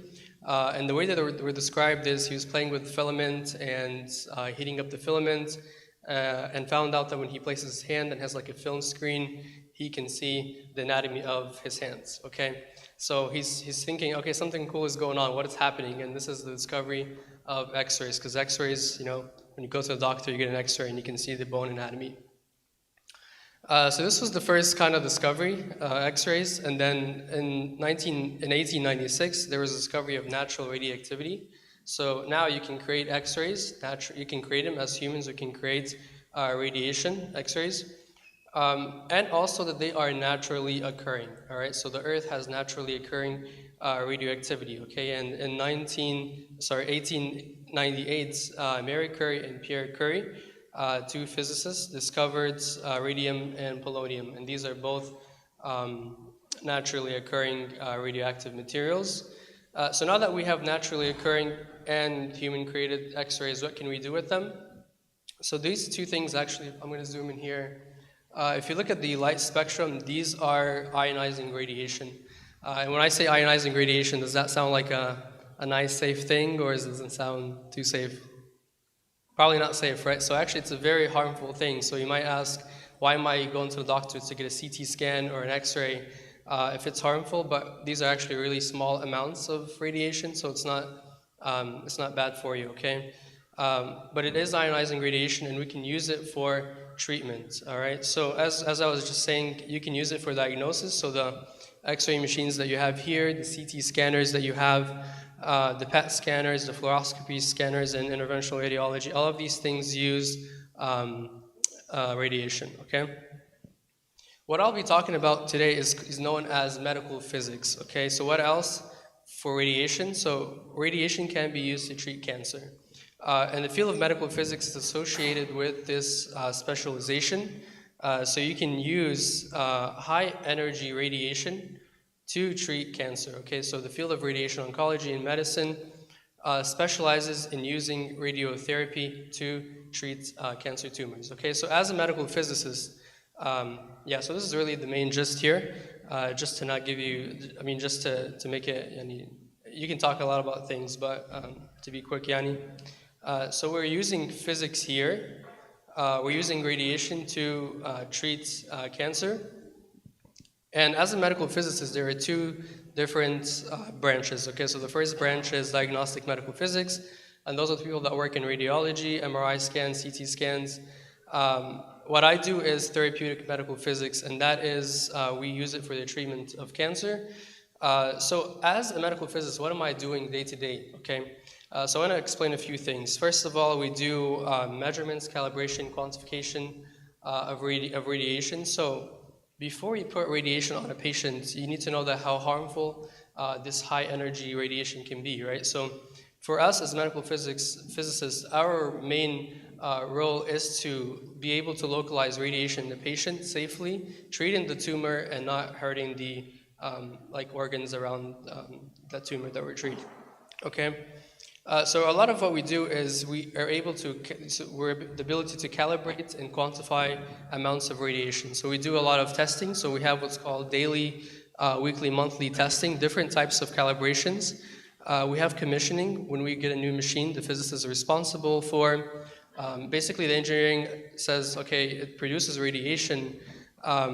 We are the ones that make the measurements and say the amount of radiation coming of this machine is how much, okay, and we can quantify it, and we can input it into a dose calculation algorithm. So if you look here on the right, bottom right, this is what's called a dose planning algorithm. So they get a patient, take a CT scan of them, they digitize their anatomy, and now we can simulate the radiation in the patient because you know how much radiation is coming out of the machine, you know the angle that the patient's going to be hit with, and different parameters that you measure and control that lead to this dose, and this is what we deliver to the patient safely. So, as I said, a part of being a medical physics is commissioning, all right, making these algorithms for the dose planning. You do get to do the planning yourself as a medical physicist. You do a lot of analysis, so it sounds really cool, but you need to know that there's a lot of testing that may not be super fun that you have to do. So there's a lot of cool things that you do, but also a lot of documentation as with any other field that you have to do. Lots of analysis that you have to do. If you like architecture, we do have to do the design, shielding design, because radiation can escape a vault. So the medical physicist is the one that actually designs the radiation vaults. If you ever get to see a radiation oncology vault, I hope you never have to go in there. But if you do see it, the walls are like 5 feet thick, because that's how we stop the high energy radiation. So as a physicist, you are responsible for making the design. You are responsible for making the design of the vaults, okay? You do a lot of math calculations. If you are interested in this field, please make sure that you like math. You're gonna take every possible math class that you can think of. Make sure that you like physics. Make sure that you like detail. You have to pay attention to a lot of details. Most of these measurements are sub-millimeter accuracy, and if you're not a very detailed person, it can get you frustrated easily, okay? I think that's a general idea. It's a lot to go over, but if you have any questions, feel free to ask me any other questions.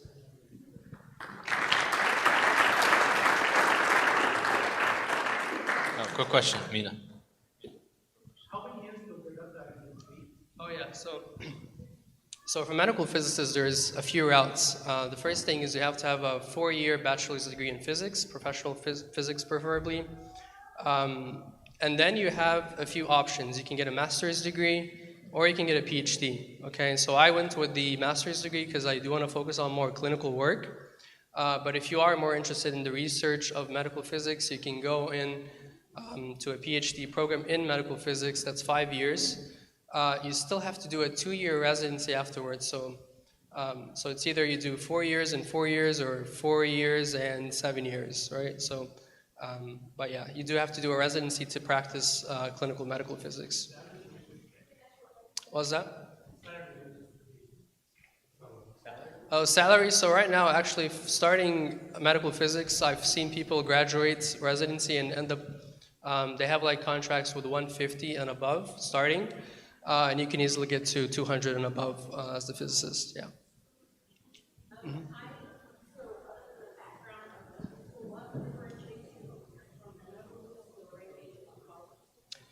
Great question. So radiation oncologists, so in the radiation oncology departments, you have a team of therapists. Those are the people that handle the actual patient. You also have the symmetrists, which are the ones that are responsible for the dose planning. Along with the physicist, you have the physicist, and then you have the radiation oncologist. The radiation oncologist is the person that prescribes the amount of radiation dose. He's the one that outlines the disease in the body based on the CT scans that they get. And they're responsible for the overall follow-up with the patients.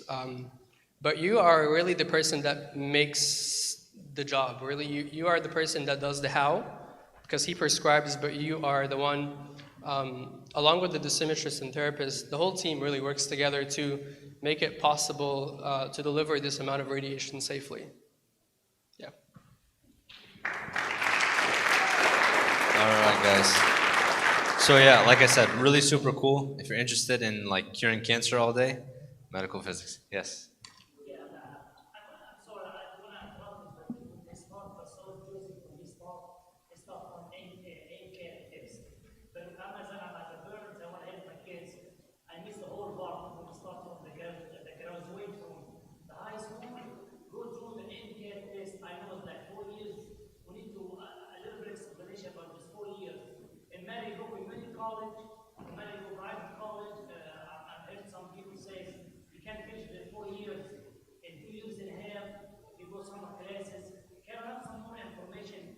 Sure.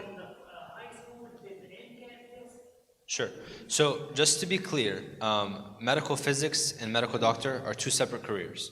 So a medical doctor and DO, they go through medical school. Medical physics is a different career. We talked a little bit in the beginning about how to get summer classes and AP classes and dual enrollment classes. That's as far as I know, the only way you can get ahead with college. So during high school, your junior, senior years, you take these classes, you do enrollment classes, and that's how you can get ahead. I know people that go into college as juniors, and they only have 2 years of college, and then they finish.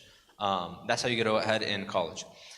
Not everybody has to do that. Like, I mean, I went the traditional route. A lot of us went to the traditional route, 4 years of college. And for medical school, like Wilson Joseph said, there's things you want to keep in mind, just as shadowing, research, and all these things to keep in mind for medical school. Again, we have time right after this for specific questions in the gym. We have donuts, and we're going to talk for specific questions in the gym. But just to get through all the rest of the careers, we're going to start next with pharmacy. Okay.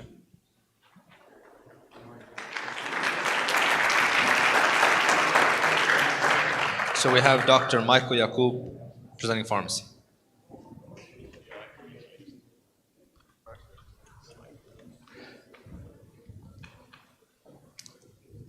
Okay, as Basun Mario mentioned, my name is Michael, and I'm a pharmacist, so I'll talk to you all about drugs. Not really, but just to start off, so I can just make y'all so y'all can wake up just a little bit. So the strangest title I have been called is the druggist. I have been called the druggist. There was an old man came in last summer, and he was trying to pick up a medication for his wife over the counter, and he had her on the speaker, and he said, look, I have the druggist with me. But unfortunately, we know a lot about drugs, but we're not the druggist, okay? So how many of you are thinking about going to pharmacy school, or actually even think about pharmacy school? I can see a hand, just one?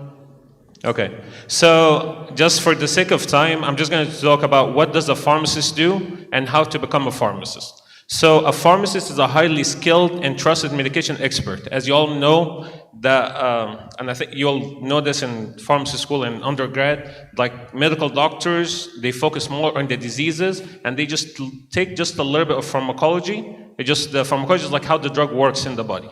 And pharmacists, their main focus is just on the drugs, how the drug works, drug interaction, stuff like this. So they are trusted medication expert. Pharmacists know and understand everything there is to know about drugs. And they, as you know, we'll talk about the education part, how the training and stuff we do to become a pharmacist.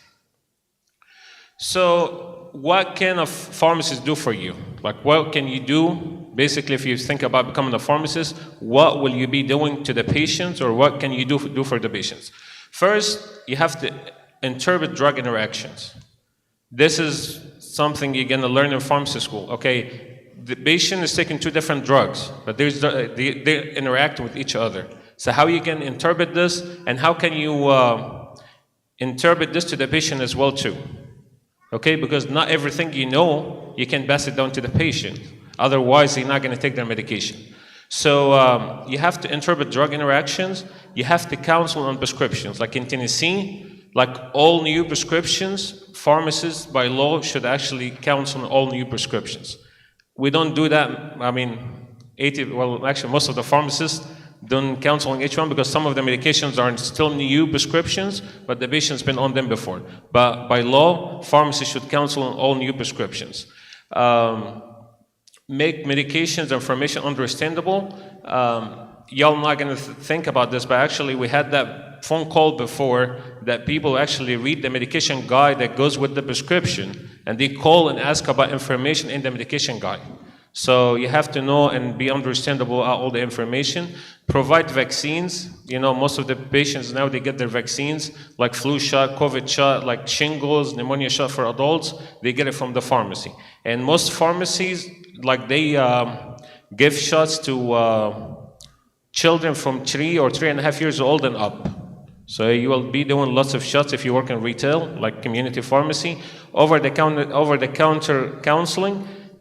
You will get many questions throughout the day about recommendations for drugs to use over the counter. And also one of our jobs too is just to help patients to stay out of the hospital. So you want to make sure they still adhere, they make sure they take their medications as prescribed or every day, especially if someone has high blood sugar or high blood pressure, stuff like this. You want to make sure that they take their medication as prescribed every day.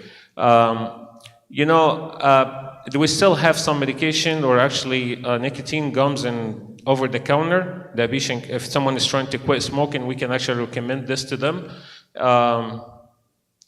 And we try to make things easier for a patient to take their medication. If you have like a little kid is taking some liquid medication but he doesn't like the taste, we can actually flavor it for them in the pharmacy.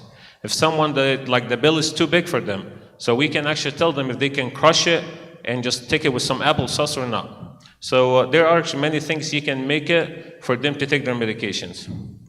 One of our main job, we have to verify, prepare, and check medication. And when we say we have to verify, you want to make sure that the drug is correct for the patient, the direction, and the dosage. Okay? And as we said, also drug interaction as well too. This is one of the screenings we have to check as well. Another thing, we do wellness screenings. As you all see, most of the pharmacies now, they have like a blood pressure machine to check your blood pressure.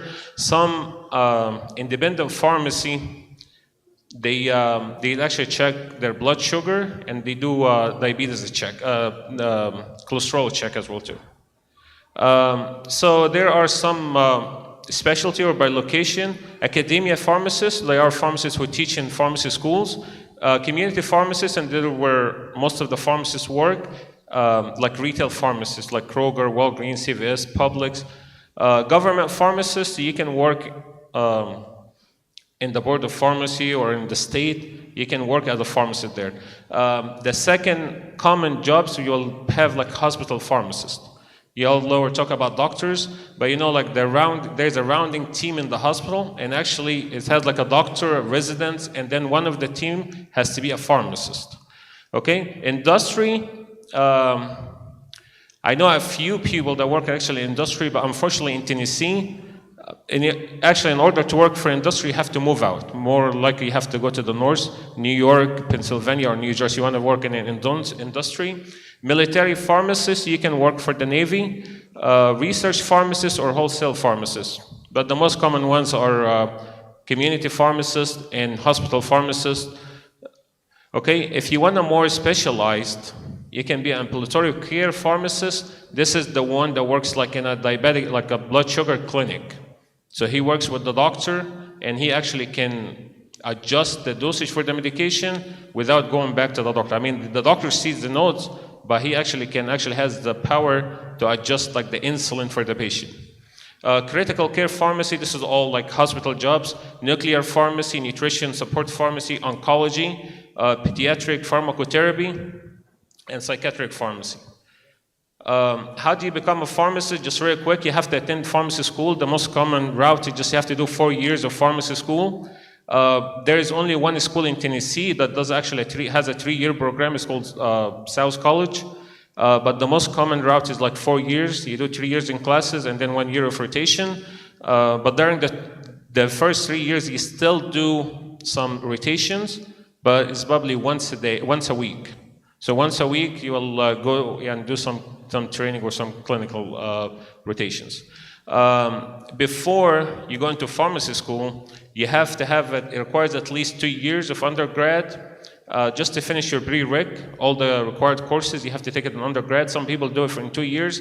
The most common route that I have seen that people do the 3+1. So 3+1, they do 3 years of undergrad, and then they go to they get accepted and go into start pharmacy school. And after they finish the first year, they will get a bachelor degree of science. So they can do, this is why it's called 3+1. Most of the time, people will have a bachelor degree, and that's why I did. I had my bachelor degree first from MTSU, and then I went to pharmacy school, and I finished at Lipscomb. And actually, I had in my class, we had a few pharmacy students with a master's degree as well too. So actually, even if you have a master's degree and you want to do pharmacy skill, you still can do that. Just really quick, because I know this matters as well too.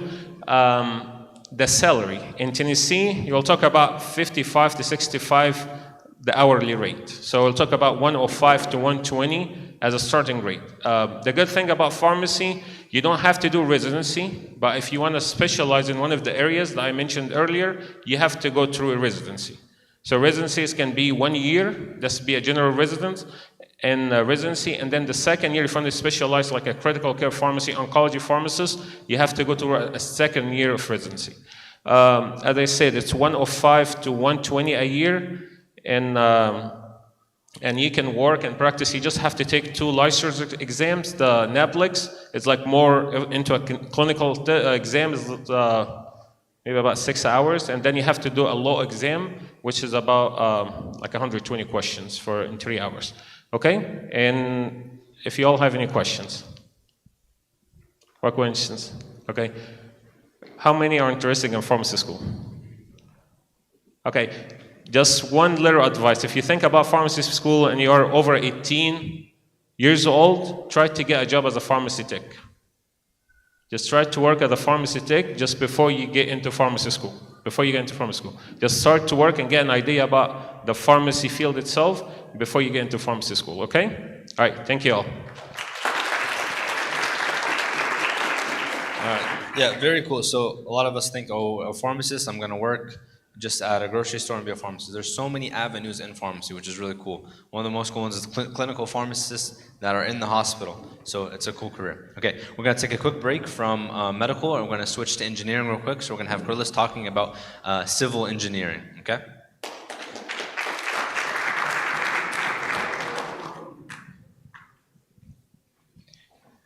Hi guys, my name is Carlos. I go to Tennessee Tech and I'm majoring in civil engineering. God willing, I'll graduate next December and get a job then.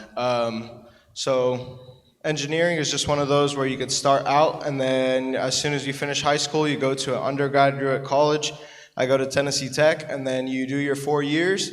And then some people could choose to do internships in the middle of the summers, which I recommend, or you take a co-op, which is you go off of school. You take like either 6 months or 12 months off of school, and you go work, you shadow, where you actually get a job and you're working as a full-time engineer for that part. Obviously, they don't give you the full amount of work that a real engineer would do, but it teaches you what it's going to be like. And so in civil engineering, there is 3 different concentrations you could go to. There's environmental, there's normal bachelor of civil engineering, and then there's also construction management. So each one, the one that I'm doing right now is just civil engineering. That way I could go in between whichever I want. And in civil engineering, you do transportation, so that's the roadways, the bridges, everything you travel on that goes with the traffic signals. And then you could also go to environmental, which is like sewer and everything that's under the roads. And then there's also, when you do construction, that's mostly bridges. So when you do construction, that's the foundations of the buildings. And you have to be a team player when you're doing this, because obviously, you know, the architect does his part, but the civil engineer has to do his part as well. So he can't just, you know, do the design and then, you know, hope it stands. Like there has to be a nice foundation, and it goes to like flattening the land. There goes into a lot of things you have to do. I took a co-op last semester. I worked at a company in Brentwood called HDR, and I was doing transportation. So one thing I got to work on, like we got to grade all the roads, and that's like seeing if they pass or fail, like the potholes, the guard railing, the traffic signals, all of that, just to make sure like they're up to date. And if not, then we have to find contractors to go out and do these things. And then you could work in the office, and then there's also work that you could go out in person and do. It's whichever one you want to do. And then construction management, that's the part where you'll mostly be out in the field, and you'll actually have an office, like they'll bring a trailer to the site where like long-term projects are. And you'll be stationed there for a while, just, you know, hopping in. But that's about it. Does anybody have did anybody think about doing civil engineering before? All right, that's it. All right, so we're gonna move pretty quickly here. We have next up, we're gonna finish engineering. We're gonna have Son Bishoy.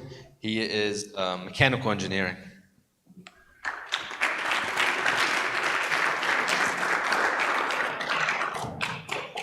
Hi guys, my name is Bishoy. My major is mechanical engineer.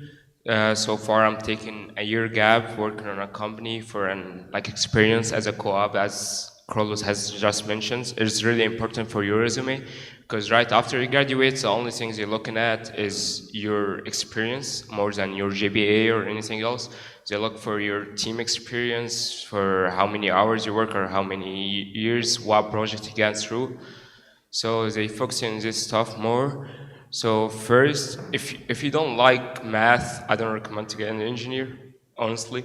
Because if you said I like cars and stuff and you just join an engineer for that reason, you might not gonna be good in this field. Because engineer basically is a more deep. Like if you just work on cars and you like that thing, maybe if you're not good at math, you're not gonna success. Because math is basic for physics and engineers physics, so you use the math, it serve that physics. So your first 2 years you're gonna be taking basic stuff, calculus classes and this kind of courses.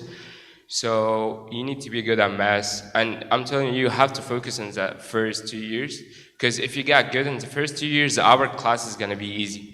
Because all I use the same equations, the same everything, but physics is the application for math. So you probably the first 2 years you're taking equations and theorems and you don't understand what does that mean, because you just see numbers and equations.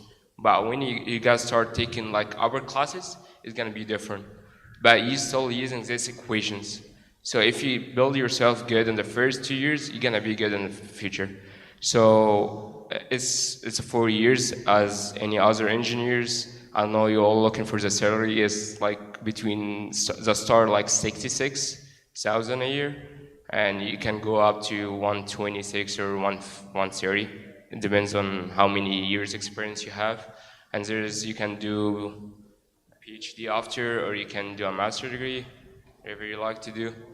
I recommend if most of the work pay for you to do the PhD, so when you have concern or doing it, you have to ask your work or your school because they can support you with this. Because actually the grad school is not it's expensive. So it's gonna raise your salary if you did it, but it's not that big.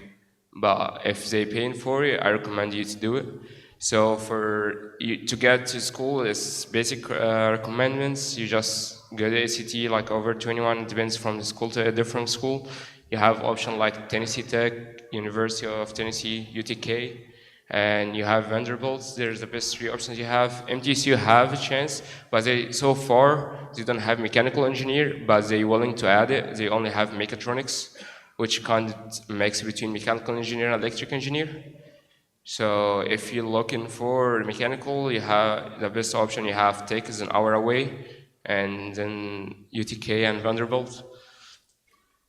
Yeah, and for math, you try to get as high as you can in the ACT for math, especially because some schools, if you got under 25 in math, you're gonna have to take pre-calculus. It's an extra class. So you can look for the school when you get start. So you try to be ready, and even if you didn't get 25, each school have a test. If you pass it, you can pass this class. Okay. Do you have any question for me? All right. We're gonna move quickly here. We have Basun Anthony and Basun Stephen for software engineering.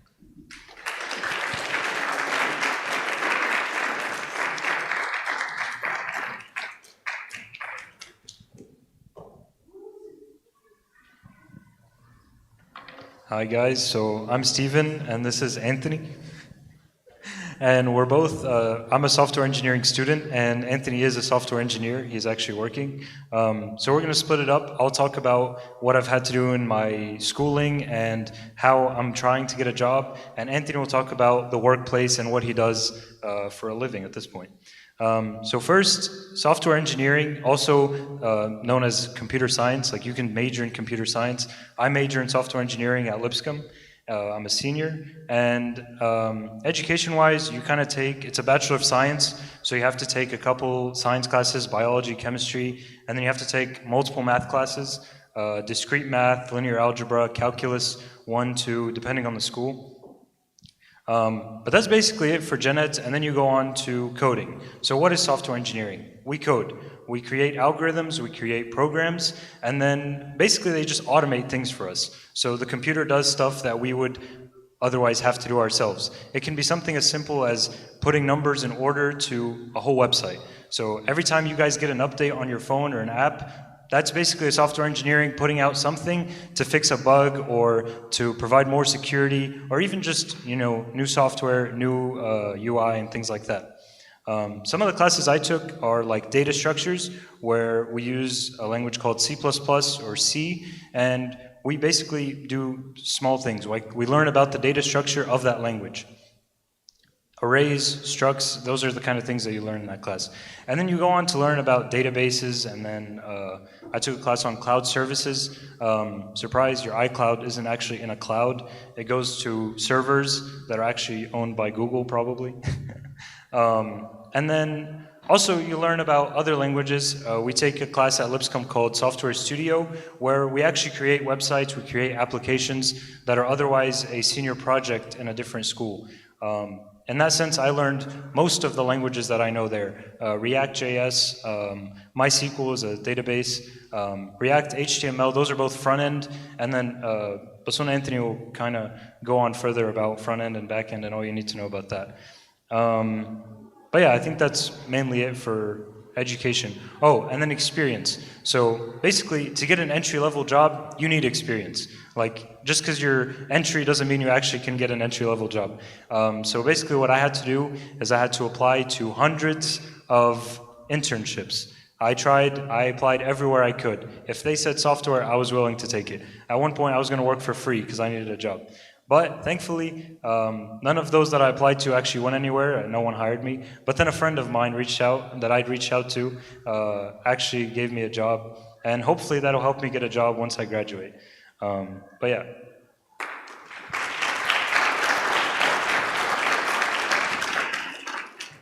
So software engineering has multiple different divisions. So you can be front end, which is basically what the user sees. You can be the one that like makes the button and what this button does. And then the back end is, And the back end is basically what's happening behind. It's like a clock. So in the front, you see like the tick moving, and then the back end is in the back, and he's the one making the gears move and all of that stuff. So those are the two kind of main divisions. And then there are other divisions like cybersecurity, and you can be working like preventing things from getting hacked and creating algorithms so that hackers aren't able to get your data.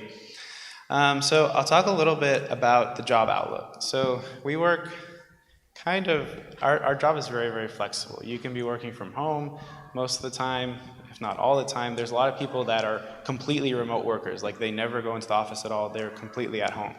And basically you can kind of start whenever you want. So I have engineers on my team who start work at like 11, and they'll finish at like 6, or some people start at 8 and finish at 4 and 9 to 5, etc.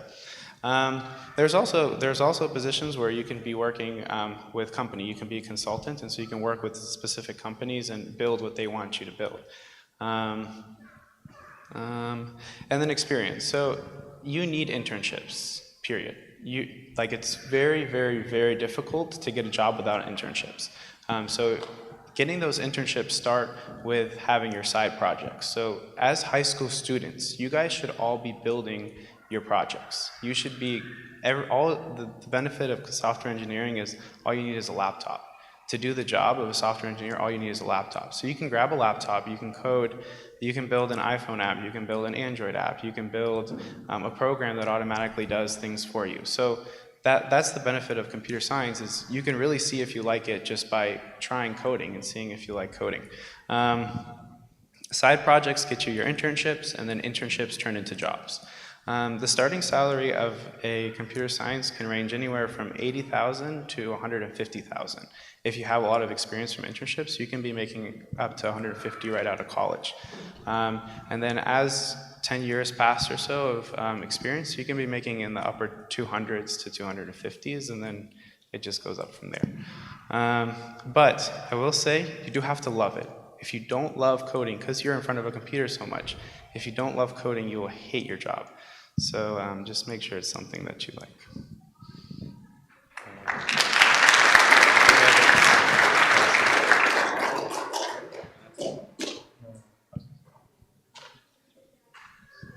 All right, guys.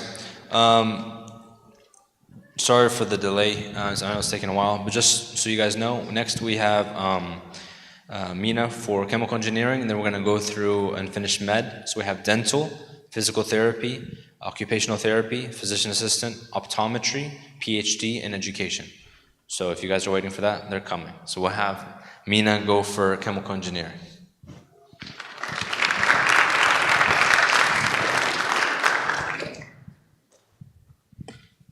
Hey guys, my name is Mina and I'm the chemistry guy. So if you guys ever wonder what chemical engineering is, I had the same question during high school and even during my college years. Out of high school, I went straight into chemical engineering at the University of Tennessee, Knoxville, and I'm supportive of that decision. I'm very happy that I picked that major from the get-go. But it's a lot of engineering guys that already talked about. It's a lot of math, and that is true, but when it comes to chemical engineering, it's a lot of chemistry as well. And if you guys already love chemistry and are already doing good in chemistry in high school, this will be, I don't want to say a breeze, but it will be much easier for you than the other guys in the same major with you. I did my college in 5 years, which is common for engineers because you end up taking a year off to do internships and co-op. And for my case, I did 2 co-ops and 1 internship. And that helped me a lot once I graduated to get a job, which is kind of what everybody talked about, is that as important as your GPA, your experience is very important. Yes. Yes, 5 years total. So I graduated high school from 2015 and I graduated college in 2020. Since then, I've been working for 3 years and I've had numerous jobs in different fields. So that's kind of like the advantage of chemical engineering, is that unlike mechanical, you kind of have your door open to so many fields. So you could be making food, you could be making medicine, you could be making nuclear bombs, but don't do that. You could be doing anything. You could be working in oil and gas, you could be making chips, Lay's, you could make Coca-Cola. So the field is wide open for you. And in engineering, you kind of like divide into 3 groups. So if you're a technical person, you end up being a process engineer, which is I am, which is the person that kind of like plans out how the product is going to get made. So you say, I'm going to get bags I'm going to get potatoes, and then how are they going to turn into Lay's? That's what you do. You kind of plan out the whole process and you're responsible of it. And then you have your best friend, which is a project engineer, which is kind of a person that goes out and take care of like buying products, getting equipment, setting up the plans for you. And then the third person is the salesperson, which goes out and tries to sell your product. So you could be an engineer in all those fields. You could be in the technical field, looking at equipment, looking at machines, looking at productivity, seeing why things are not working, and trying to fix a problem. You could be a project engineer, and every other year, you're doing a new project, building a new facility, buying new equipment, working with contractors. Or you could be a sales engineer, and you're always on the road, going to clients, getting new customers, and working in that field. And all of them are rewarding in their own ways. From salary perspective, as a chemical engineer, you're kind of at the high spectrum of engineers, so you get paid probably the most. So starting out of college, you could make anywhere between 75, 80 to like 100, depending on the company that you work for, and it goes on from there. So you could you constantly grow in your career, so you don't stop. Everybody kind of talked about that. You kind of need to always grow, get licensed, get new certifications, get more years of experience to advance to the next role. And when you need to advance to the next role, you aim to a next goal, and you so on. So you're continually moving in your career. But in high school, it's kind of important to always focus on like what you like, to see if I'm going to go in this major in college, if it's going to work out for you, because it's going to be a lot of that material. So for me, as a chemical engineer, it's a lot of chemistry, it's a lot of math, it's a lot of critical thinking. So it's a lot of time that you're going to spend in college to solve problems, doing papers, doing labs. But then in the real world, once you do collect all that knowledge, is that so you could be solving problems on the field at the moment when you run into an issue. Kind of teaches you how to use your brain. Some of the other people mentioned that. So, you guys have any questions? Yes. It is. Well, before COVID, it used to be always in person. And once COVID happened, a lot of engineers are working from home because, they figured out like you could contribute a lot from home, same as you contribute on the field. And now things are going back to where people kind of work in the field, working at home, kind of a mixed hybrid setup. So that's what I do. I work in a hybrid environment where I go to the facility 3 days and I work from home for 2 days. And you're kind of able to do that because as a process engineer, you need to be there to kind of see how the machine work, how the things are going on the field, but also you can have your own time where you kind of like plan or like what the repairs need to be, what the next steps, do design, do modeling, do drawings. So you have that flexibility. You could do modeling and design and drawings full time, and you could be on the field full time. So you kind of pick with the work opportunity you find. Any more questions? All right. All right, there was one question asking how many years. He did say 5 years total, but just to be clear, the schooling is 4 years, but most engineers, I think all of them, have a co-op, 6 months to a year. So keep that in mind. Remember, let's keep our questions till after, so we have a few more to get through. We have dental next. It's kind of go like med, where we have a student in dental. We have somebody that just applied for dental school, and then we have we're going to talk about each one of those. All right, and I also forgot, we also have business or a sales talk as well. Okay, so dental.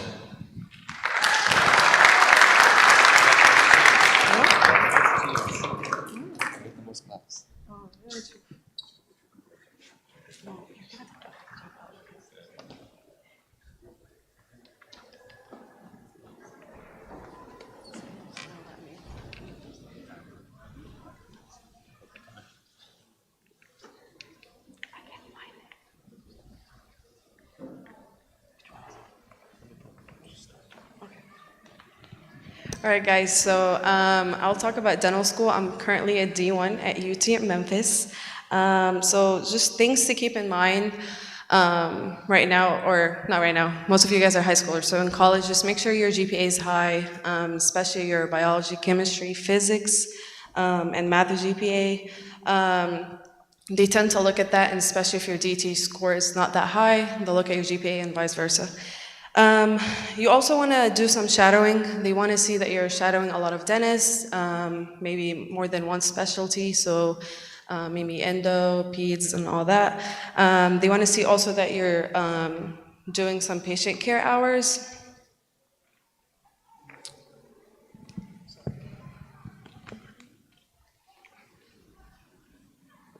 So your patient care hours could come from like a job or shadowing. There's a bunch of jobs right now. A lot of you guys, I know you could become like nurse assistants from high school or get your license, so you could do that. You could work as a front desk. Most of that will get you your patient care hours.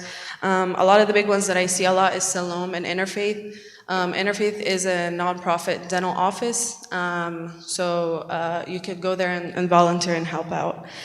They also want to see that you're continuously volunteering, so there isn't just like gaps within, for example, your undergrad, that you haven't been volunteering. It could be different places, just make sure it's continuous.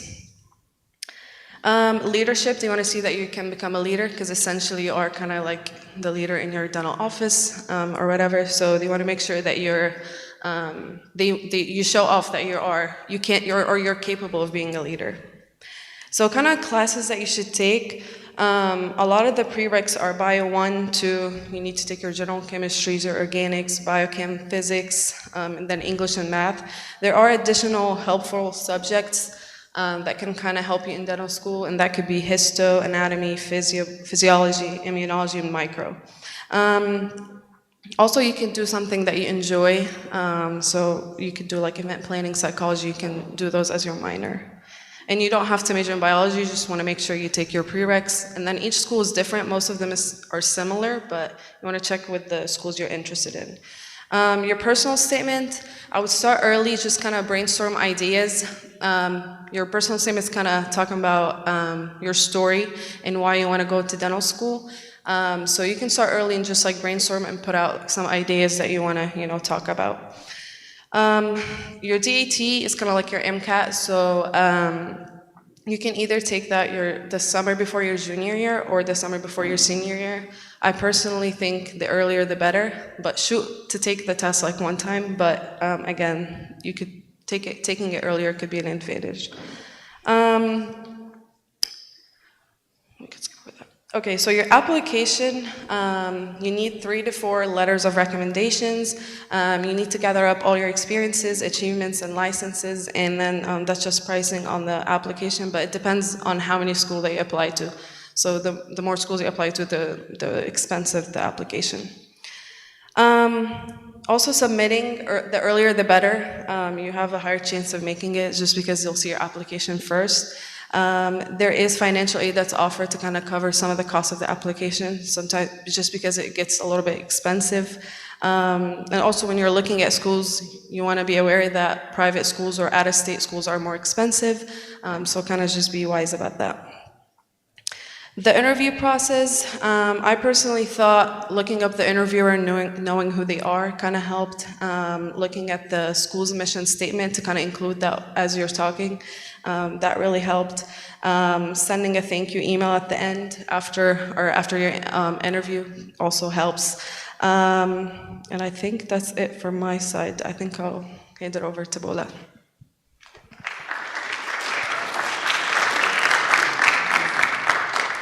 So once you graduate high school and you want to be a dentist, you have to get started right away. That means you have to know what clubs you want to get into, what doctors you're going to shadow. I remember when I graduated high school, it was 2020, so it was COVID year. So I drove around all the clinics here in Mount Juliet asking if I can shadow them. Some of them would say no, some of them would say yes, but the ones that said yes, I took advantage of that and I shadowed and I got hours there. So it's a balance of if your GPA is not so good, then maybe you can try in your DAT to be better. If your DAT is not good, then you need to have like good experiences, good leaderships. Because what differentiates you from the person sitting beside you? Why should I pick you and not the person sitting beside you? So you need to have things in your application that can make you stand out compared to other people, whether that be leadership experiences in school or outside of school. So you need to know what your weaknesses are so that you can be good in something and that whatever you're good at can balance out. And Mina here is going to talk about dental school.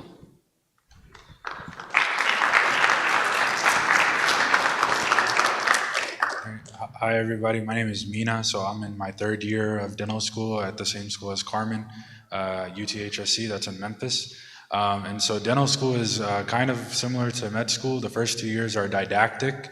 So the first 2 years you're sitting in a class, you're learning a bunch of science stuff that you might not need down the road, but they tell you you will. And then you're also practicing on mannequin, on fake teeth. This seems very weird. You're practicing on fake teeth. You're practicing all the things you're going to do on a real person down the road in like a lab with a mannequin, and then you get graded on that stuff. So in general, if you like working with your hands, if you like working on cars, if you like working on phones, if you like painting, if you like playing instruments, all of those things, they kind of lend themselves a lot to dentistry because dentistry is working with your hands all day. So you want to be able to produce a good product, something that your patient is going to be happy with, that's going to make them feel better. So if you like working with your hands, definitely consider dentistry in general. After your first 2 years, you've learned all these skills. You've learned how to take x-rays. You've learned how to do a filling on fake teeth. So what are you going to do next? You're going to go into training. You're going to do it on real teeth. So that's what I'm doing now. I've started my 3rd year. And so we've gotten a list of patients, a portfolio of patients, and we're responsible for taking care of all their dental needs. So we have patients come in, they need a filling, I do the filling. And then as I do it, I stop step by step. My professors look at it, they make sure I'm doing it correctly, they show me ways I can do things better. And then by the end of the 2 years, there's a certain number of requirements that you have to have fulfilled. So you have to do a certain number of crowns, a certain number of fillings, basically just like that, okay? And then let's say you've done all that, you've fulfilled all your requirements, you're gonna have to take your board exam. So just because you've gone through schooling doesn't mean you get to go out and be a dentist just yet. You have to take boards. I think it's the INBDE, Integrated National Dental Board Exam. And then once you do that, you take licensing, which allows you to work in the state of Tennessee or wherever you plan to go. One thing is, I don't know if anybody here wants to go to New York, but in New York, if you wanna be a dentist there, you have to do residency. So for dentistry, it's not like medicine. After 4 years, you can go to work. You can go to work, you can start working on patients, you can start making money. Okay, so if you want to be a dentist after 4 years of undergrad, after 4 years of dental school, you're a dentist, you can go to work. Now, you can also keep going after you graduate. Let's say, who here has had braces? I have braces now, so. Who here is interested in dentistry, just to see? Anybody? Okay, good. So in general, you can be interested in specific things. Anybody here ever had a root canal? There you go. So there are people that really like doing root canals. So they'll go to school for 2 or 3 more years, and they'll invest in doing root canals really, really well, because sometimes they're really hard, and they'll get paid extra down the road because they're really good at doing root canals. And there's a bunch of different fields. If you want to be a general dentist, if you want to go to work after 4 years, there's a bunch of different routes you can go. You can open your own practice, and the good thing about that is you get to be your own boss. Everybody wants to be their own boss. So you might work 4 days a week, 5 days a week. It's kind of up to you. So if you're your own boss, you can. It's a big investment, but you get to be your own boss. You get to control your income. You get to have a lot of autonomy there. You can also go work for a company like Aspen Dental, or there's a bunch of companies out there. And if you work for them, you just get to do the dentistry. You don't have to worry about any of the business side of dentistry.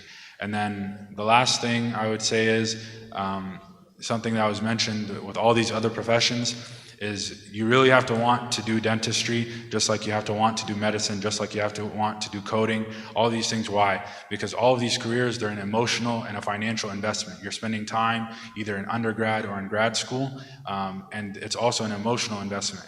All these things, you've heard them say, it's not easy. There's difficult parts to it. So be confident when you go shadow that this is what you want to do. And ask all the questions early on, because you don't want to go down the road and be unhappy with what your investment was. Okay? And that's all I have.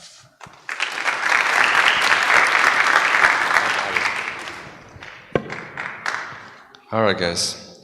Moving quickly, we're going to go for PhD next. So we have Son Mina and Sonny Marol.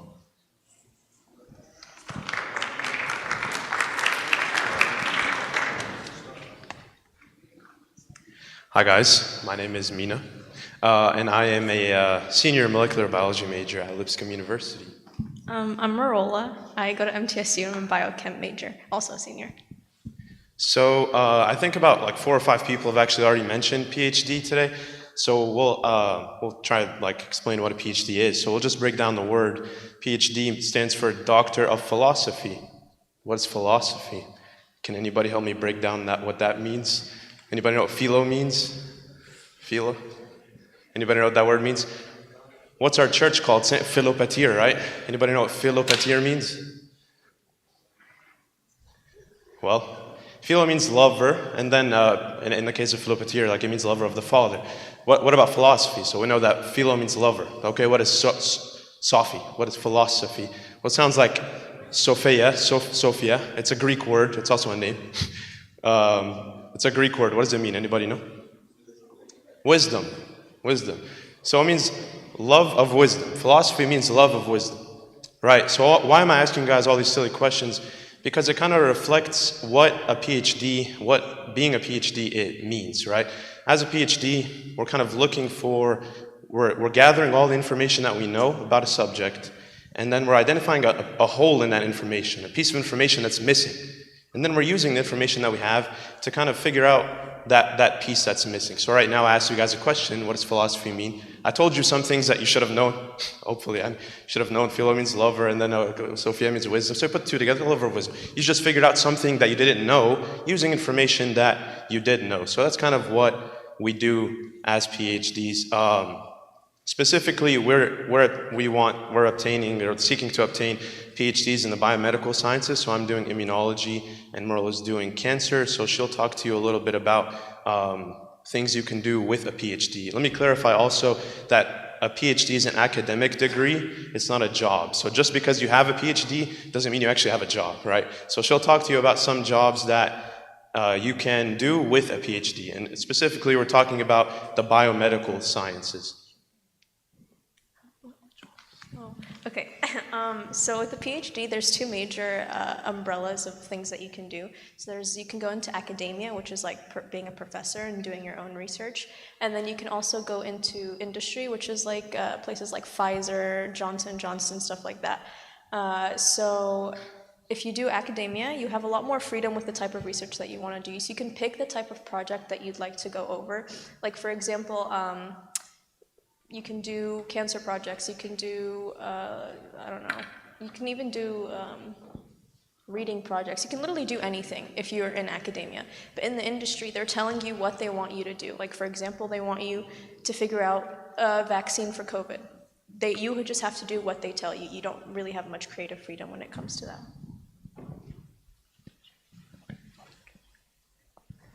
Okay, so now that we know what like a PhD is and we've heard about some careers that we can pursue using a PhD, let's talk a little bit about what you can do right now, what you can do in college to help you get to that level of applying for PhD programs. So PhD programs are looking for a lot of research because as a student, as a graduate student in a PhD program, one really big thing you're going to be doing is research. That's going to be pretty much your main thing, is that you're doing research. So if you haven't done research as an undergraduate and you're coming to apply to a PhD program where you're going to be doing copious amount of research, it's very unlikely that you'll get accepted, right? So in order to increase your chances of getting accepted, look for research opportunities starting from your freshman year in college. Really use that freshman summer to get some research hours, even if it's a volunteer research opportunity. Some research opportunities are paid. Even if you're not getting paid, it still looks very good that you have those research hours. Maybe eventually as you work your way up, they'll start paying you, but even if you're not getting paid, it's very beneficial to have those research hours. Obviously, GPA is very important.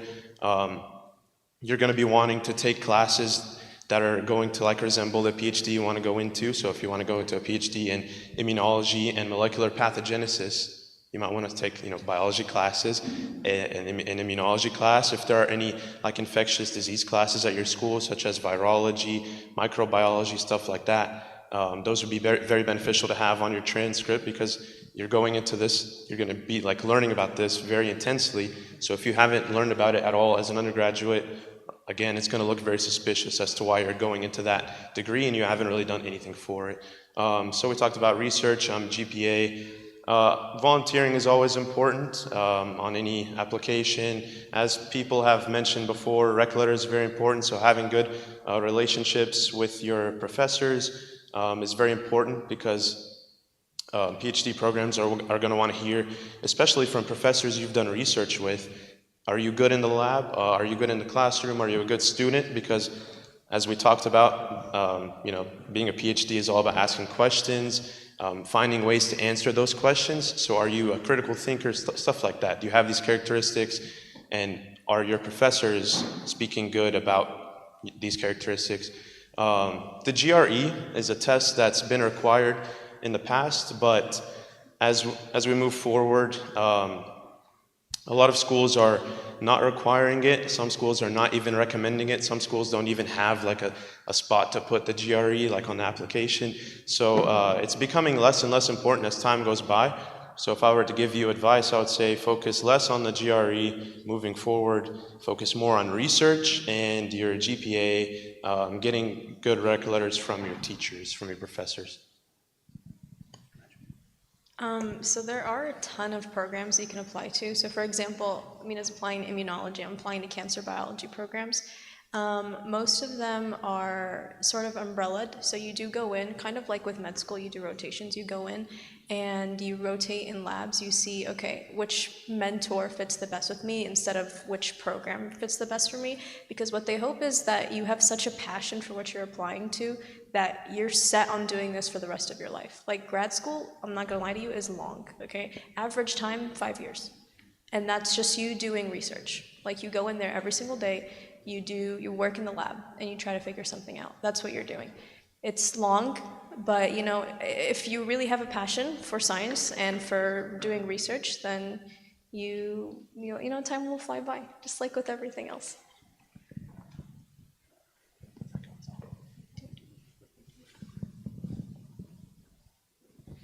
Any questions?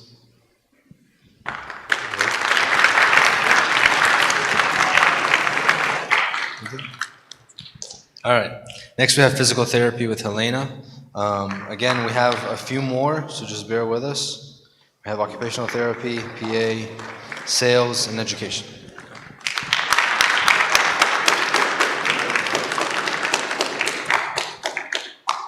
Hi, I'm Helena. I'm a third-year PT student at UT Health Science Center in Memphis.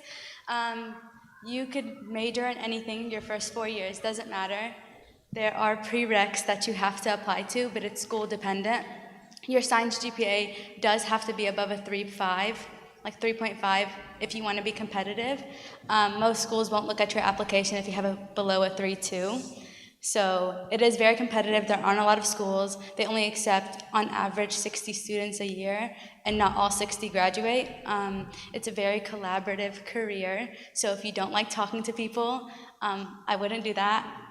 You have to work with doctors, pharmacists, nursing, everybody, because we work with the whole body.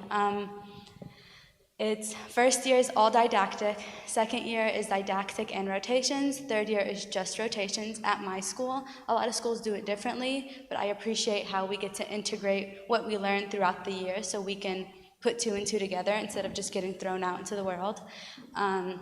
Average pay is 70 to 90,000 a year starting, depending on where you work. You can specialize after.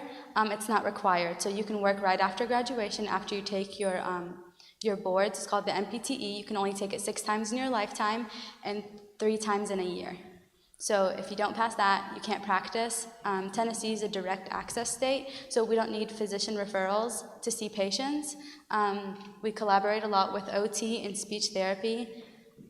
It's very taxing on your body, so if you don't want a physically taxing career, I wouldn't choose this as an option because you do have to lift some weights. On average, you have to make a 310 on your GRE to be a competitive applicant.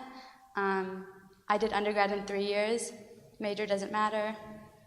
And that's it. If you have any questions, let me know.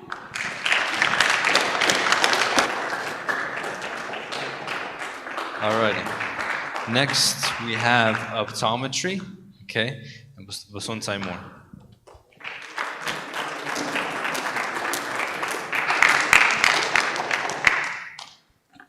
All right, guys, I know you're getting tired of this, but I'm going to move quick.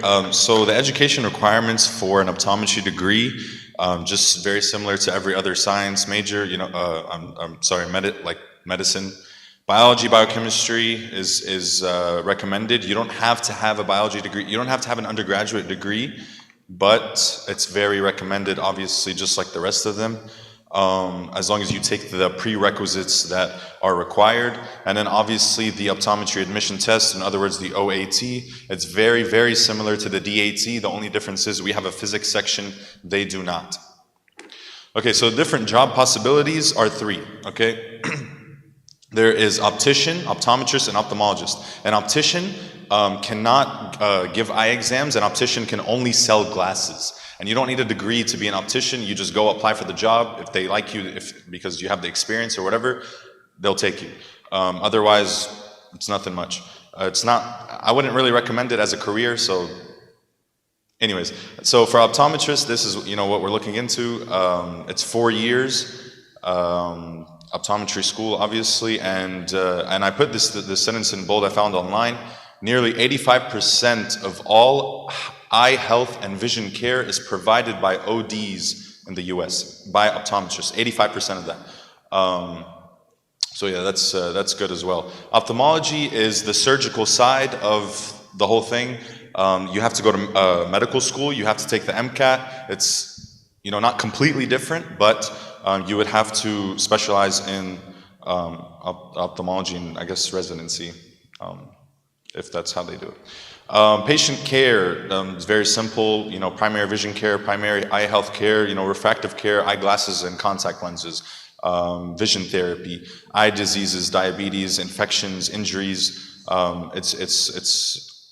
It's very diverse, okay, and you can get into many other different specialties. So the job outlook for the profession is 9.6%, and that's more than average. Average, I think, is around 5.3%, and that's between 2021 and 2031. So those who are saying that optometry isn't growing, yes, it is. It is growing, and it says here an estimated 4,000 jobs should open up in that time frame. And like we said, the average employment growth is like 5.3 around that area, and ours is 9.6. So building a strong resume or experiences very similar to the rest of the careers gain. Number one, I have them ordered. Number one is very important. You have to gain diverse optometric exposure. Please, please, I urge you, anything you want to do, medicine related, you have to shadow. You have to find a job. Like Bason Michael Abdullah, he was telling us, if you're going to be if you want to go to pharmacy school, you must. Okay, please, it's not required, but please find a job to be a pharmacy tech. Okay, for example, I want to do optometry. I worked in an optometry clinic. Okay, please, as best as you can, whatever you're interested in, gain as much exposure and shadowing hours and all that good stuff as you can. Strong GPA, 3.5 is average. Anything above that, most likely you're guaranteed acceptance. High OAT score. The scores range from 200 to 400, and I really like the way they scale the OAT. 200 to 400. 200 is like 2.0 GPA. 400 is 4.0 GPA. So if you get around a 300 or a 310, that means you probably have a 3.0 GPA or a 3.1 GPA. Okay, that's not usually most of the time that's how it is, but not always. Okay. So it kind of reflects, the OAT score kind of reflects your GPA. Get involved in multiple extracurricular activities, like we said, and make connections, and communication is key. Please make as much connections as you have. The more exposure, the more connections, and the more, like Tasoni Sally was telling us earlier, the more recommendation letters you will receive when you ask. Personal experiences, this is the last slide, thankfully. So this is something that I did, founder and first president of the Optometry Club at MTSU, okay? I worked in an optometry clinic for about 6 months. It's not much, but it helped me gain a lot of insight on the profession. Involved in multiple extracurriculars, obviously, as you guys know, Sunday school, church-related activities, yani. And then I did undergraduate research at MTSU. That also helped a lot for my application. It's not required, obviously, but it helps a lot, and it helped me at least become somewhat competitive. Thank you. Do you have questions? We'll ask questions after. Okay, so I'm just gonna give a really, really quick thing about PA. So Mark and I are PA students. I graduate in May. PAs are medical providers that do the same thing as medical doctors and doctors of osteopathic medicine. We can work in any specialty in any clinic. Why would you want to be a PA? If you have no interest in doing surgery, if you want to be an orthopedic surgeon or a neurosurgeon or something like that, you can't be a PA and do that. Okay, you have to go to medical school and residency and whatnot. I chose PA because they're trained as general practitioners. Outside, when you finish PA school, you can go into any specialty, and after you get tired of doing emergency medicine, you can go into pediatrics. There's something called lateral mobility in the specialty. Okay. Another good thing about PA, it's anywhere from 27 months, so 2 to 3 years. And you're just less time commitment and less loans you're pulling out to do the same job. Okay, so that's why I chose PA. If you have any other specific questions, ask after. Okay, so next we're going to have occupational therapy with Tasoni Sally, and then we'll wrap up with education and sales. To come up here twice. So similar to what you heard of PT, you have to get an undergraduate degree and then you have to move on and get your graduate degree. Usually you have to get a 4-year degree, and then usually depending on the school, you can either get an MOT or a DOT.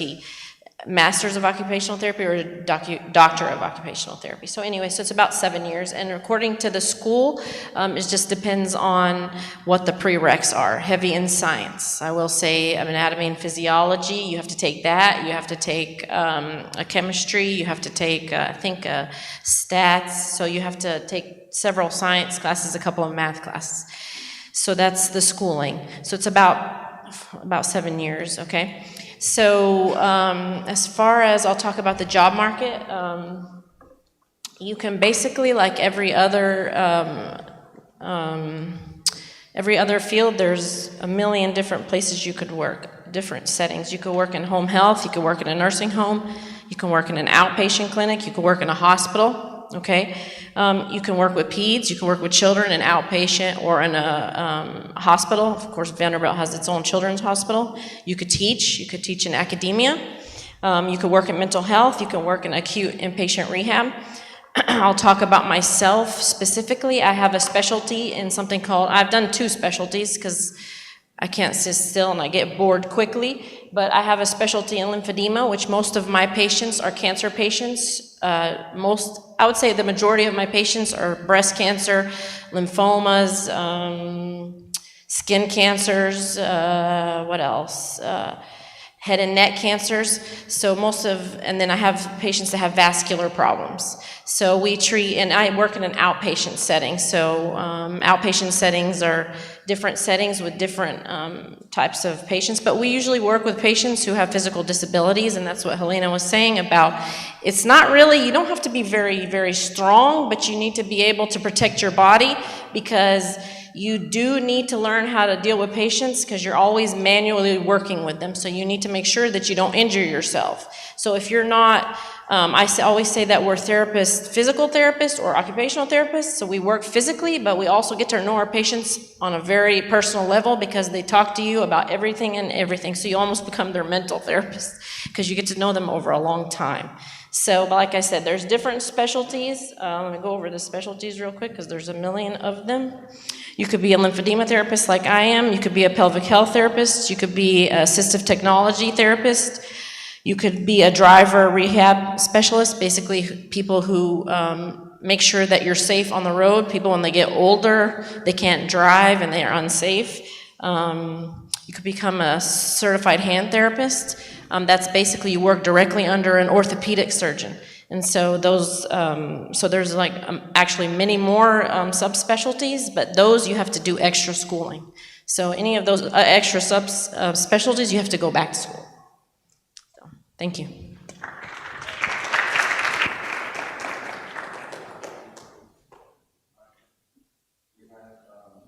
Education with Tasoni Manel, then we'll wrap up with sales, and then right after we'll head to the gym for the specific questions for the people that are still here. Hi guys, how are you? I didn't think some of you interested in teaching. Is anyone interested in teaching? No one, so I can sit now. But anyway, Bason, okay. Teachers, to be honest, is the basics. All the jobs you're working on, it depends on your teachers. They can make you love math or science or hate, right? So we have a big role in your life. For me, it's like the service, to be honest. It's the job I choose in Egypt, and I kept going here. It's 4 years program. For you, it will be easy. You just need to take the license, state test, and your major area or your content area. ESL teacher, you have a good chance to be an ESL teacher because, you know, like not everybody likes this area, but it helps you to get paid more. And math teacher and science teacher also, they always looking for them. So it's easy to find a job for you guys. Not a lot of money, to be honest, compared to other jobs, but lots of breaks, family time, all the breaks and vacation, you get it, and you can stay with your kids, especially if you want to be, this is one of your priority in your life. So it's not this busy, but it needs a lot of paperwork, responsibility, to be honest, and you have to watch this. Sometimes it's stress because you're always with parents and you have to handle problems in class, but also, to be honest, you have to love it. I love this job, I choose it to be my job, and I use it as a service. You cannot speak about God at all, but you can represent Him all the time. Your students can see God in you, your behavior, your honesty, the way you teach them, the way you treat them. So it's a good chance, to be honest, to preach.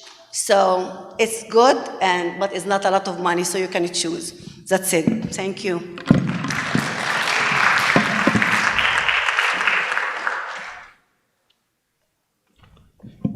Alrighty, guys. Last one, we have business or tech sales with Son Mark.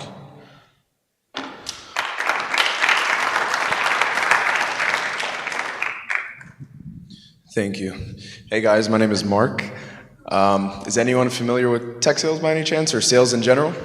No? Okay, cool. So I work at a tech startup as a sales development representative, so I'm gonna kind of go over this with you guys. So first, we're gonna go over what is tech sales, the education requirements, the salary progression, and kind of the benefits that you get, okay? So tech sales is a pretty new industry, okay? So it's mainly focused on selling like digital software and products to like industry leaders in the B2B realm. So B2B just means business to business, okay? And it's only recently gotten really, really popularized because social media, for one, and a lot of people don't really know about the industry, okay? So to put it in easy terms, my company has a software, and it's my job to find the ideal customer and sell them the software. And my job consists of a lot of like calling, emailing, and like a ton of relationship building, okay? So this is like a very extroverted job. If you're not an extrovert, I wouldn't do this job, okay? So pretty much I sell a solution to the customer's problem. So, education. So pretty much, generally speaking, people go to college, they get a business degree in some type of like business administration or business management. Then from there on, while they're in college, they build in like internships, they get experience. You could do a lot of like sales jobs, maybe part-time while you're in college. You can also not go to college, and you could just build experience from there on, okay?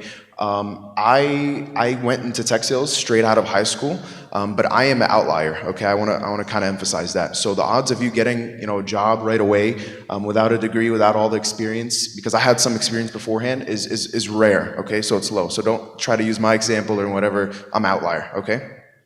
So, first off, let me kind of explain the way the compensation works. So there's something called on-target earnings, so OTE. So the way it works is it's a salary plus a commission, okay? So it's split usually at the beginning portion, it's 70-30. So 70% is gonna be salary, 30% is gonna be your commission, okay? So on average for entry-level positions, it's about $80,000 starting off, okay? And you usually stay in this position if you're doing well for about 1 to 2 years before you go on to the next position, okay? And generally speaking, top performance, so the top 1%, okay? So take this with a grain of salt. The top 1% in this entry-level role are gonna make around $132,000, okay?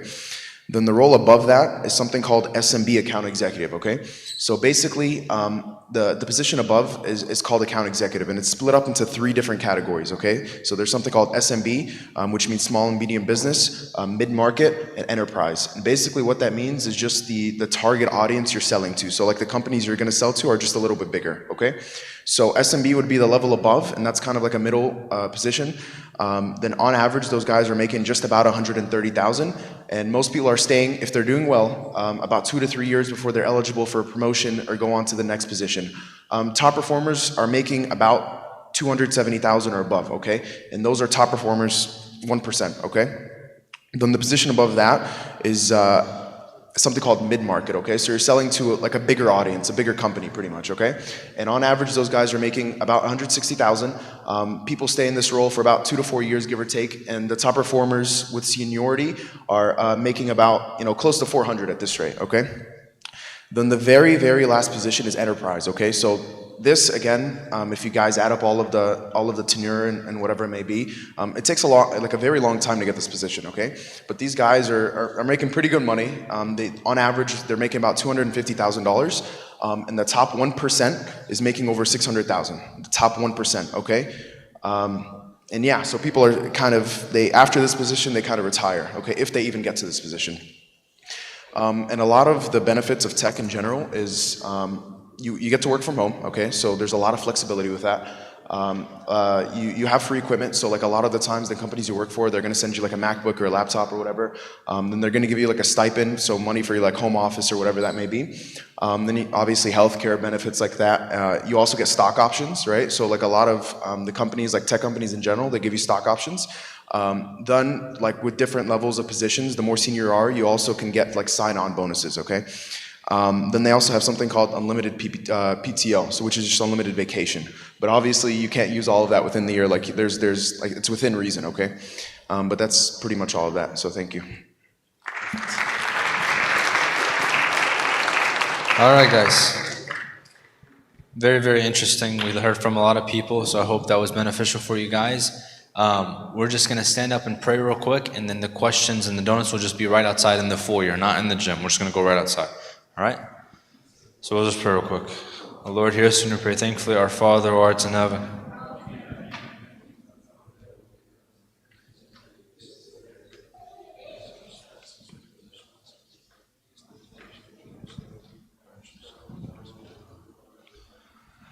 All right, guys, so just remember, whoever you're interested in talking to with that specialty, just ask all the questions you need.